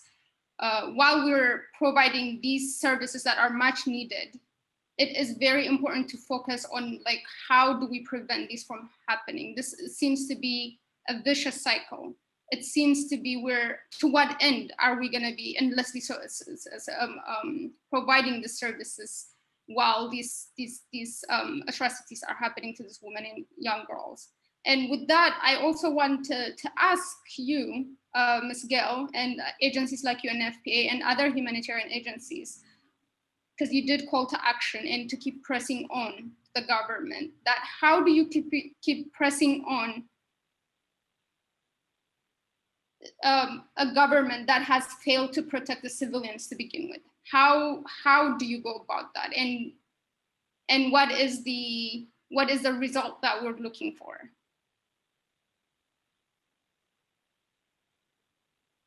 I think the result for me is clear. Is the protection of those women and girls. You know, when I first joined my team, we had to go into clear introspection and ask ourselves, what is our ultimate goal? What it is that we want as UNFPA? And for us, what we wanted is that we wanted to protect those women and girls. We wanted to get service to them under whatever cost that was. And we realized that in order to do that, we were just going to have to be strategic. We were either going to be confrontational and then get the door shut. Who hurts? Who hurts if the door is shut? It's those women and girls. And I cannot afford for them to suffer anymore. So we had to become very strategic. We start looking for the partners on the ground that were already on the ground, that had some level of access. And we started providing them with what we thought they needed to be able to reach those women and girls. And then we continued to advocate and to make the noise. That's why I said, this is not the time to take your feet off the accelerator. It is not. I see a question in the chat that is asking, how do we continue to demand for independent investigation? Link up with those international organizations whose mandate is to do that. Ask them to keep the accelerator. UNFPA does not work in the international legal sphere. We do women and girls, but you have many organizations whose role is to do that. Then link up with them, pressure on, provide them with resources sometimes, provide them with access, provide them with contact, so that they can then do this work. I think you have a tremendous opportunity if you leverage the expertise or the comparative advantage of each organization or each agency that can go in and do what needs to be done in there. I just think that I don't want us to leave with a sense of despair that we cannot do anything. Your voice matters. The voice of these women matter, and we have to figure out ways in which to use them.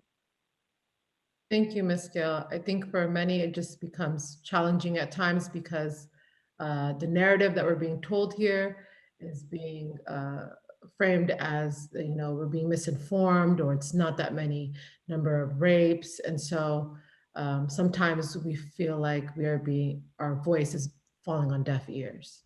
And so that's comforting to know that our voice still matters, and we will continue advocating. We're not stopping anytime soon, just because it was confirmed. I'd like to get in, well, I think, Ms. Gayle, you already touched on this, meaningful ways to get involved and make a difference.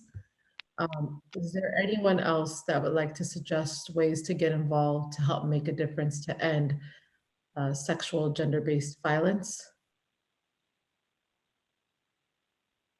I would just,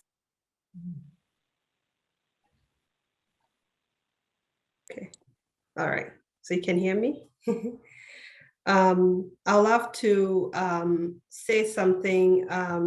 As a survivor who knows firsthand what it is to suffer from that, that's why I really appreciate the work UNFPA is doing to make sure they have safe space to be, because it's harder. The trauma these women are having, it's harder sometimes to even for them. I'm sure some of them don't even know how to even describe the pain that they are carrying within themselves. So that's why I really appreciate those who are telling their stories, and it's important for them to have a safe space for them to feel that they are secure, to be able to share their stories and find and be protected, so that they can find the help so they need.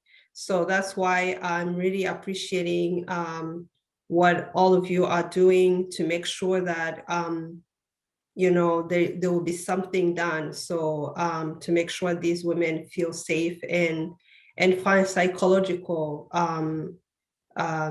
treatment and all other treatments they need to make sure they feel that someone is there for them. So, but what I would say to those survivors is to never lose hope, and know that we are here for them, and we will make sure that we use our voice to make sure that they're safe again, and they find the healing they need. So thank you. Thank you, Consolee.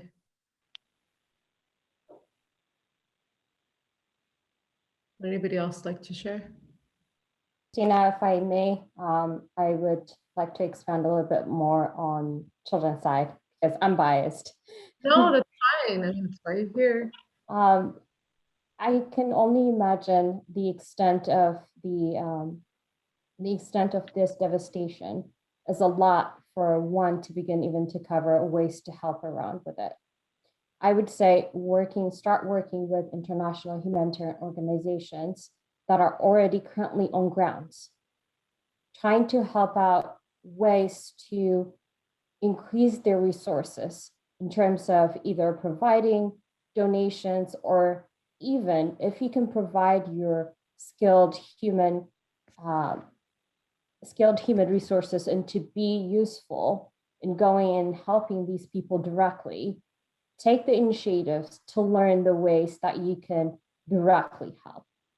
And I would want to mention, I've heard a couple of stories, especially in Ma'ala right now, people taking in these children who are separated from their parents, from their families, and taking it up on them to raise them as their own. These are individualized efforts that we're hearing. People are taking the initiatives to either adopt these kids or sponsor them to make sure at least they have something to eat, something to drink as well. I would say try to learn, take the initiatives, learn the ways to help. There are so many organizations that you could be part of, and make sure your voice is heard and feel that you've contributed to the solution. Thank you. Thank you, Dr. Semhal. I think that's very important, everyone. We should join join HPN.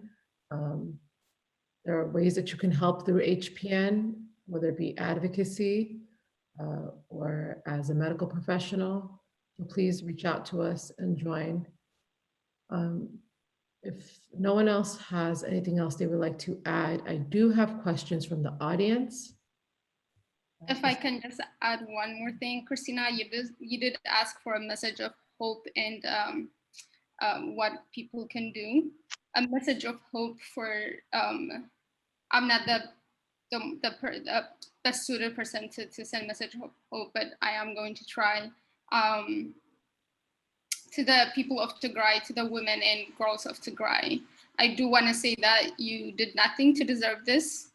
and that you are strong, you're resilient. We celebrate your resiliency every day and every moment of our lives. It is a source of strength for us here in the diaspora. Ajahum, Ajona, this shall also pass.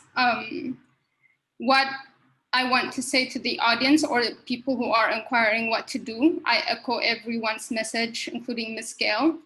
Please continue to press on for action, press on for accountability. Like we said earlier, it's slowly now reports coming out, but a lot of part of Tigray is completely cut off from the world.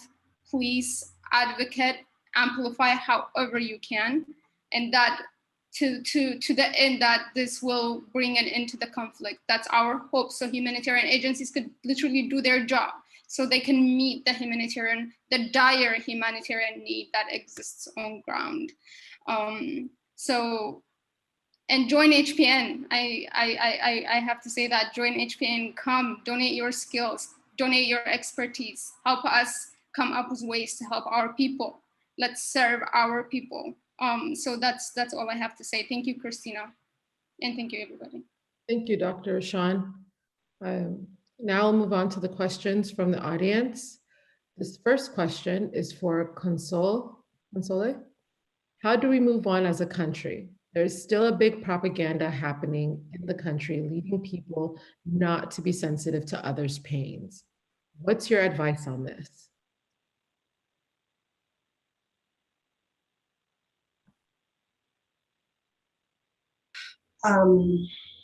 That's very good. That's a very hard question. So it's very painful to see that there are people who are not sensitive about this this happening to other fellow citizens. So it's but we should not. I think it's important to never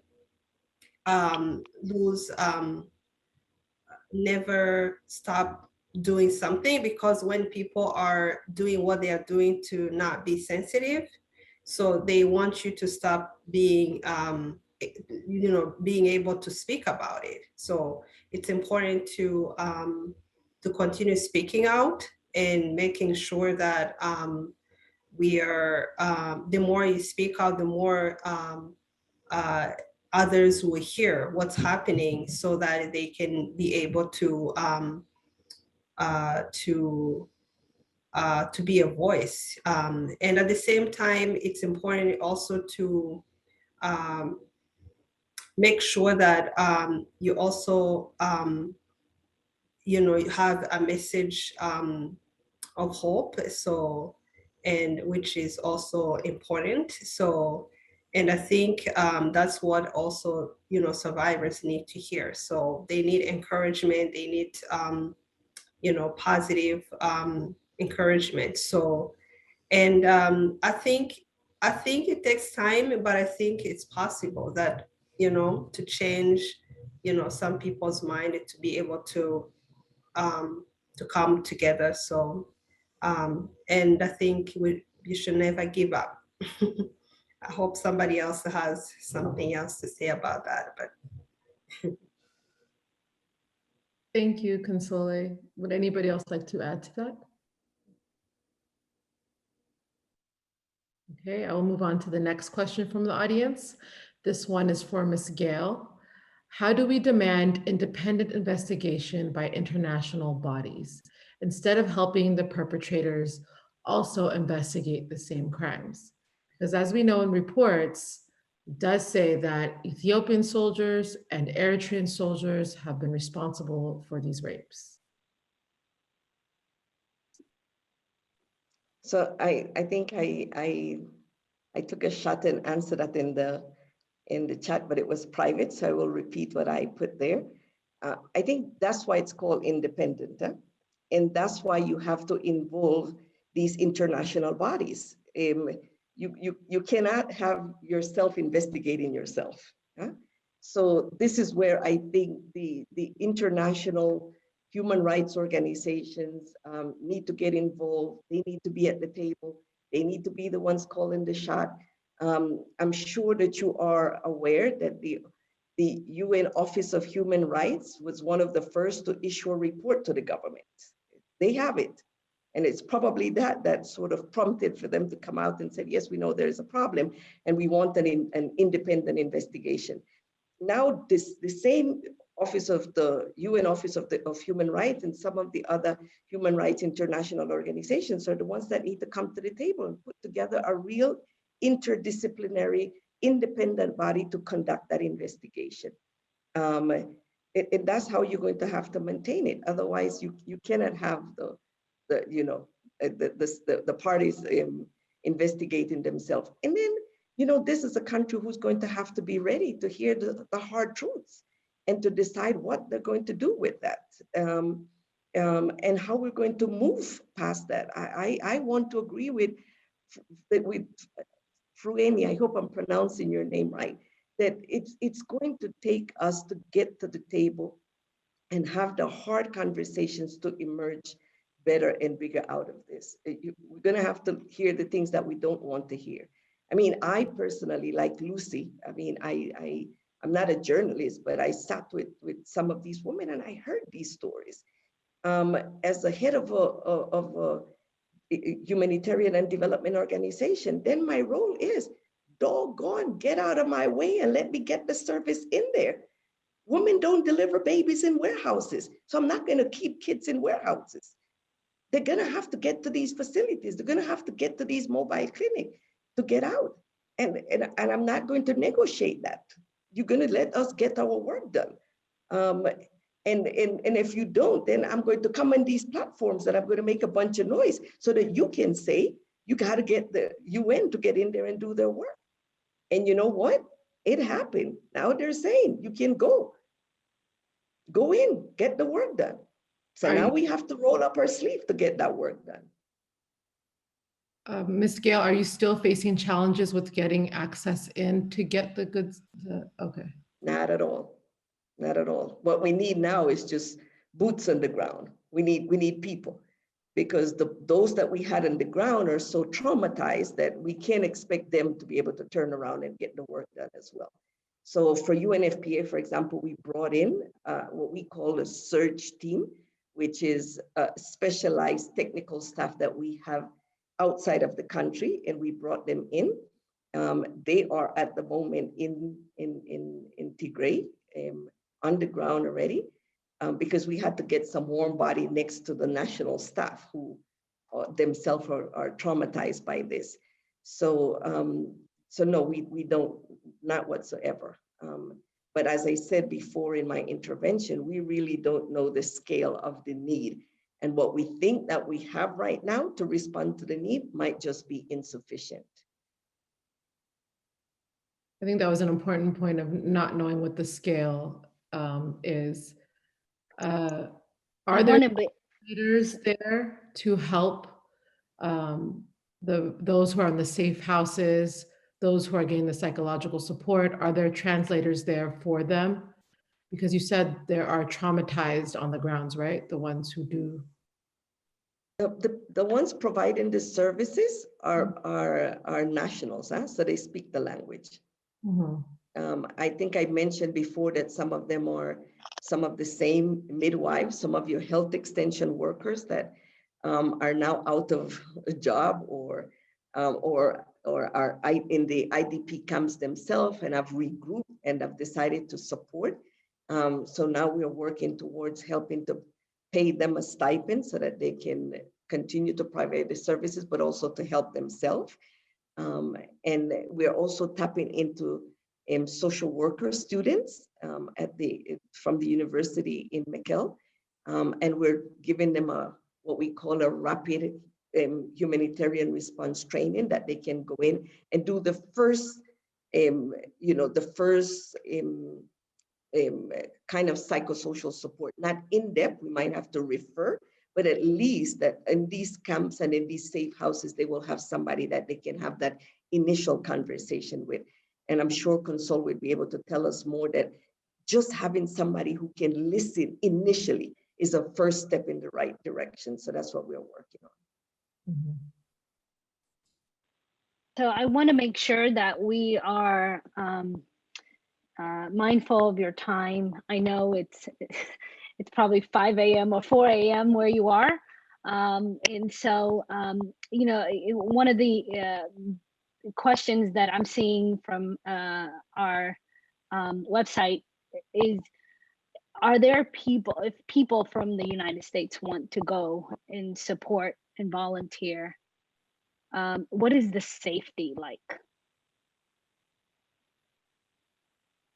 So listen, I'm not going to sit here and assure you that safety is fully assured. This is a humanitarian crisis.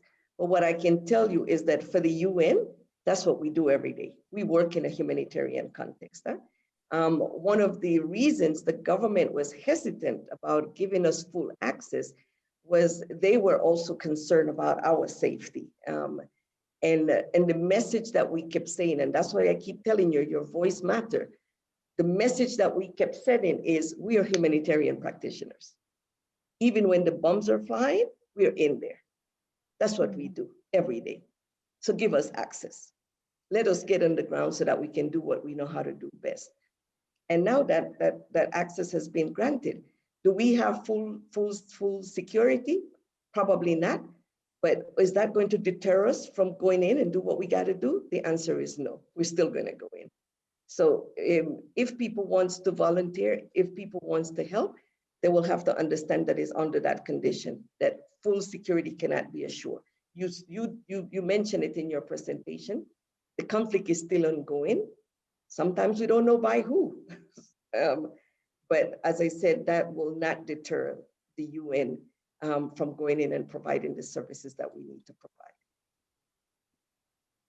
So Christina, maybe one more question, and then if we can wrap it up, that would be great. Okay, Ms. Gayle, how do you ensure that supplies, kits being brought in are not looted? So I mentioned before that that's the reason why when we didn't have access, we did not send the commodities in, and they sat in a warehouse in Cambodia for many months and weeks.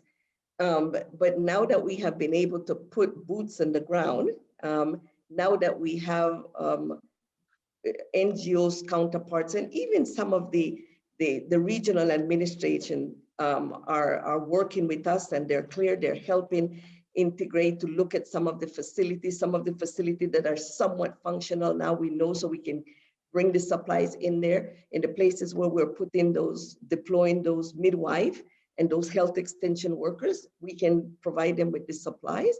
But so things are moving now. It is slow, and I keep saying it's not, we don't know the scale just yet, but at least in the places where we can operate, or where the partners that we're working with can operate, we're providing them with those supplies.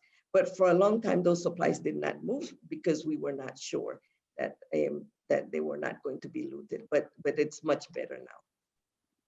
Okay, thank you, Ms. Gayle. You're very popular tonight. I have another question for you.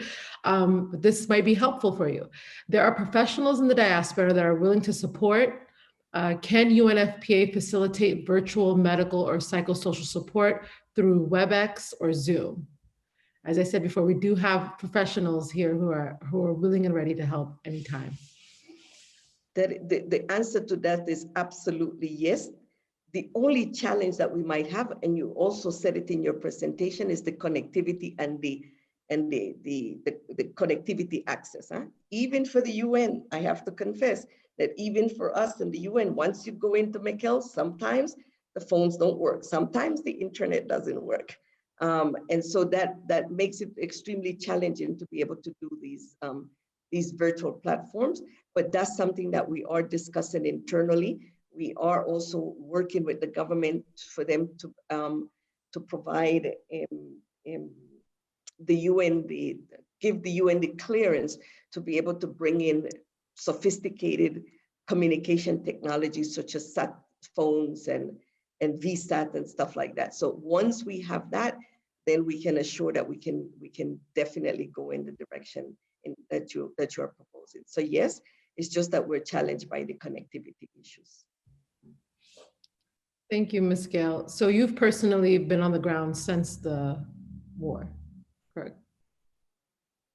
Yep, I came in November. I left just during the holidays, and I've been back since January in the country. Okay. And just to let you know, my team is on the ground in Mekelle. I have physically not been into Mekelle yet, because the message we're getting is don't bring the political people. Bring the people who can roll up their sleeve and get the work done, because we take away from the time that the regional authorities and the NGOs have to be actually doing their work, because then here comes a high-level UN official, and you know what that entails. So we have decided to take a step back, let the technical team go in and get the work done, because those are the ones that are needed, and those are the ones that need to be working with those health extension workers, with the midwives, with the volunteers that are coming in. And so I'm scheduled to go in with the IOM representative and possible with Her Excellency, the Minister of Women, by the end of this month. Thank you, Ms. Gayle. So once access is more open and connectivity, then we can look to volunteers, correct? I just want to reiterate that for anyone who didn't hear. Thank you, Ms. Gayle.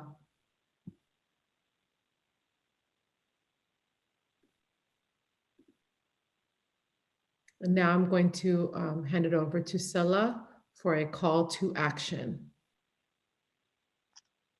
Yes, thank you so much.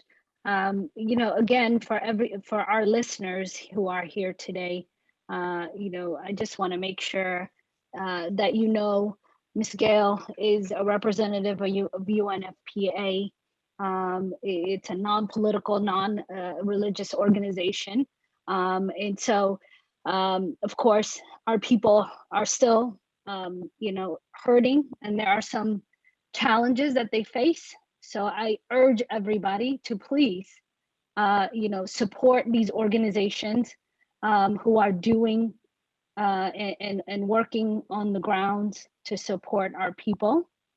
Of course, I want to make sure you guys understand as well, HPN is doing their best to connect with organizations like UNFPA and other organizations who have limited access in Tigray.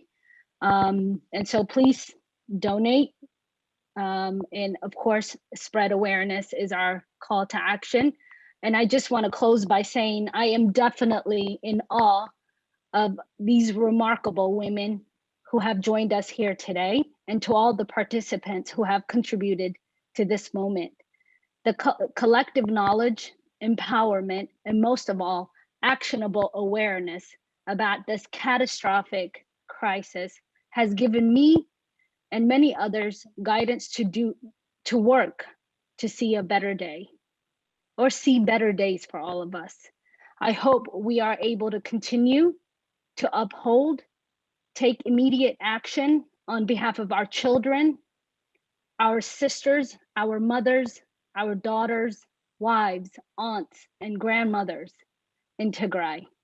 We have not forgotten you, and we will continue to fight the good fight. We honor you, we love you. Dahan Hidaru Hawate, I'm sorry. And please don't forget to tweet for Tigray and include HPN for girls, HPN for women, and please make sure you follow HPN for Tigray for upcoming events and newsletters. Alleviating human suffering is the call for health professionals all over the world. A short video.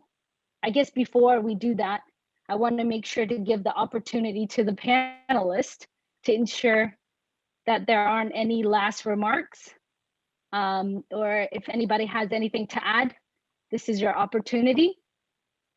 Freweini, Consolee, Ms. Gayle. I would like to say We have a long way to go yet, but we need to make it through together.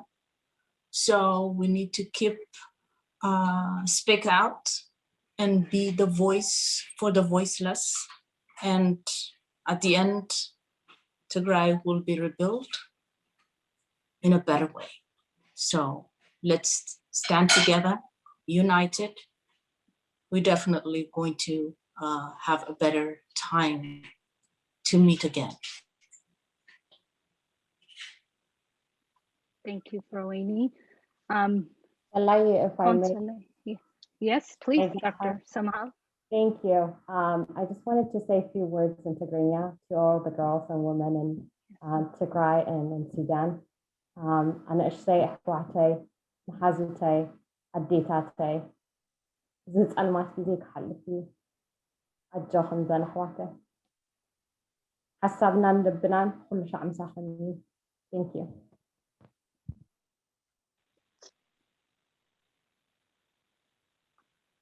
Thank you so much. Lucy, do you have anything to add? I don't want to forget you. Dr. Rishan, any closing remarks? Say something? And Consolee, sure, go for it.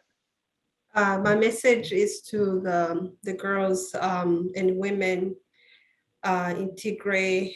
I'm here for you, and my message to you, never lose hope. We are thinking of you. We are praying for you. Know that our hearts are with you every single day, and we'll make sure that the world stand with you, and we'll raise our voices to make sure that everybody be there for you. And I pray for your healing, and know that I'm one of you, and I'll keep you in my heart. And I want to see you one day smiling again. Thank you. Thank you so much. We'd like to share last video as a message from our doctor. Can I say something? Oh, sure. Just my last message to this group and to the fantastic listeners that we have had today. As I said before, let's not lift our feet off the accelerator now. And in doing so, I'm really pleading that we think about Tigray, but we think about the other regions in this country that are also being, that have humanitarian crisis, long-standing humanitarian crisis, protracted crisis, where women and girls are still being violated in those regions as well.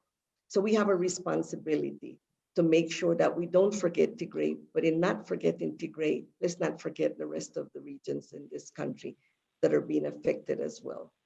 And then my last message is, rest assured that from UNFPA, we do politics. And you know what's our politics? Our politics is saving life and saving women and girls' life. And we will continue to do that. Thank you. Thank you, Ms. Gayle. You're broken down and tired of living life on a merry-go-round, and you can't find a fighter, but I see it in you, so we can walk it out and move mountains. We can walk it out and move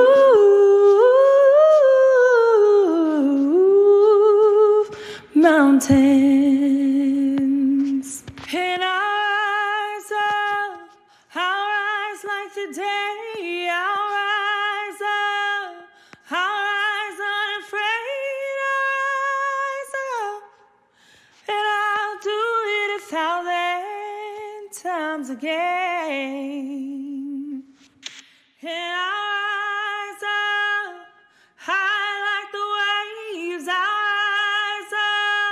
In spite of the ache, and I'll do it 1,000 times again. For you, for you,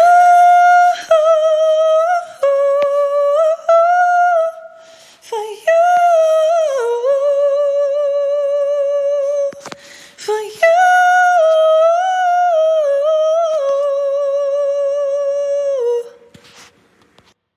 When the silence isn't quiet and it feels like it's getting hard to breathe, and I know you feel like dying, but I promise we'll take the world to its feet and move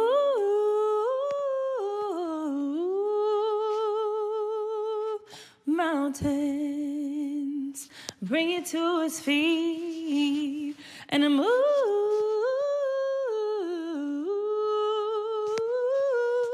mountains. And I'll rise up, I'll rise like the day, I'll rise up, I'll rise unafraid, I'll rise up, and I'll do it 1,000 times again. For you, for you, for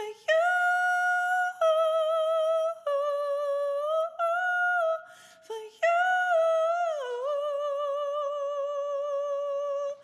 for you.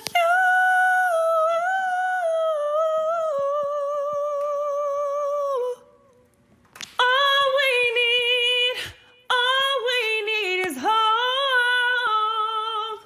and for that we have each other. We have each other, and we will rise, we will rise,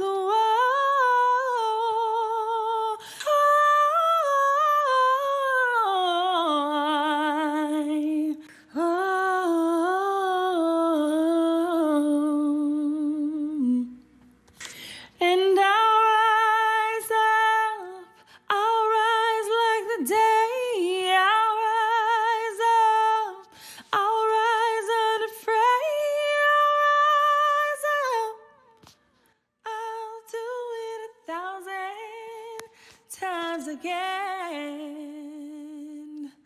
and we'll rise up, we'll rise unafraid, we'll rise up. In spite of the ache, we'll rise up. We'll do it 1,000 times again.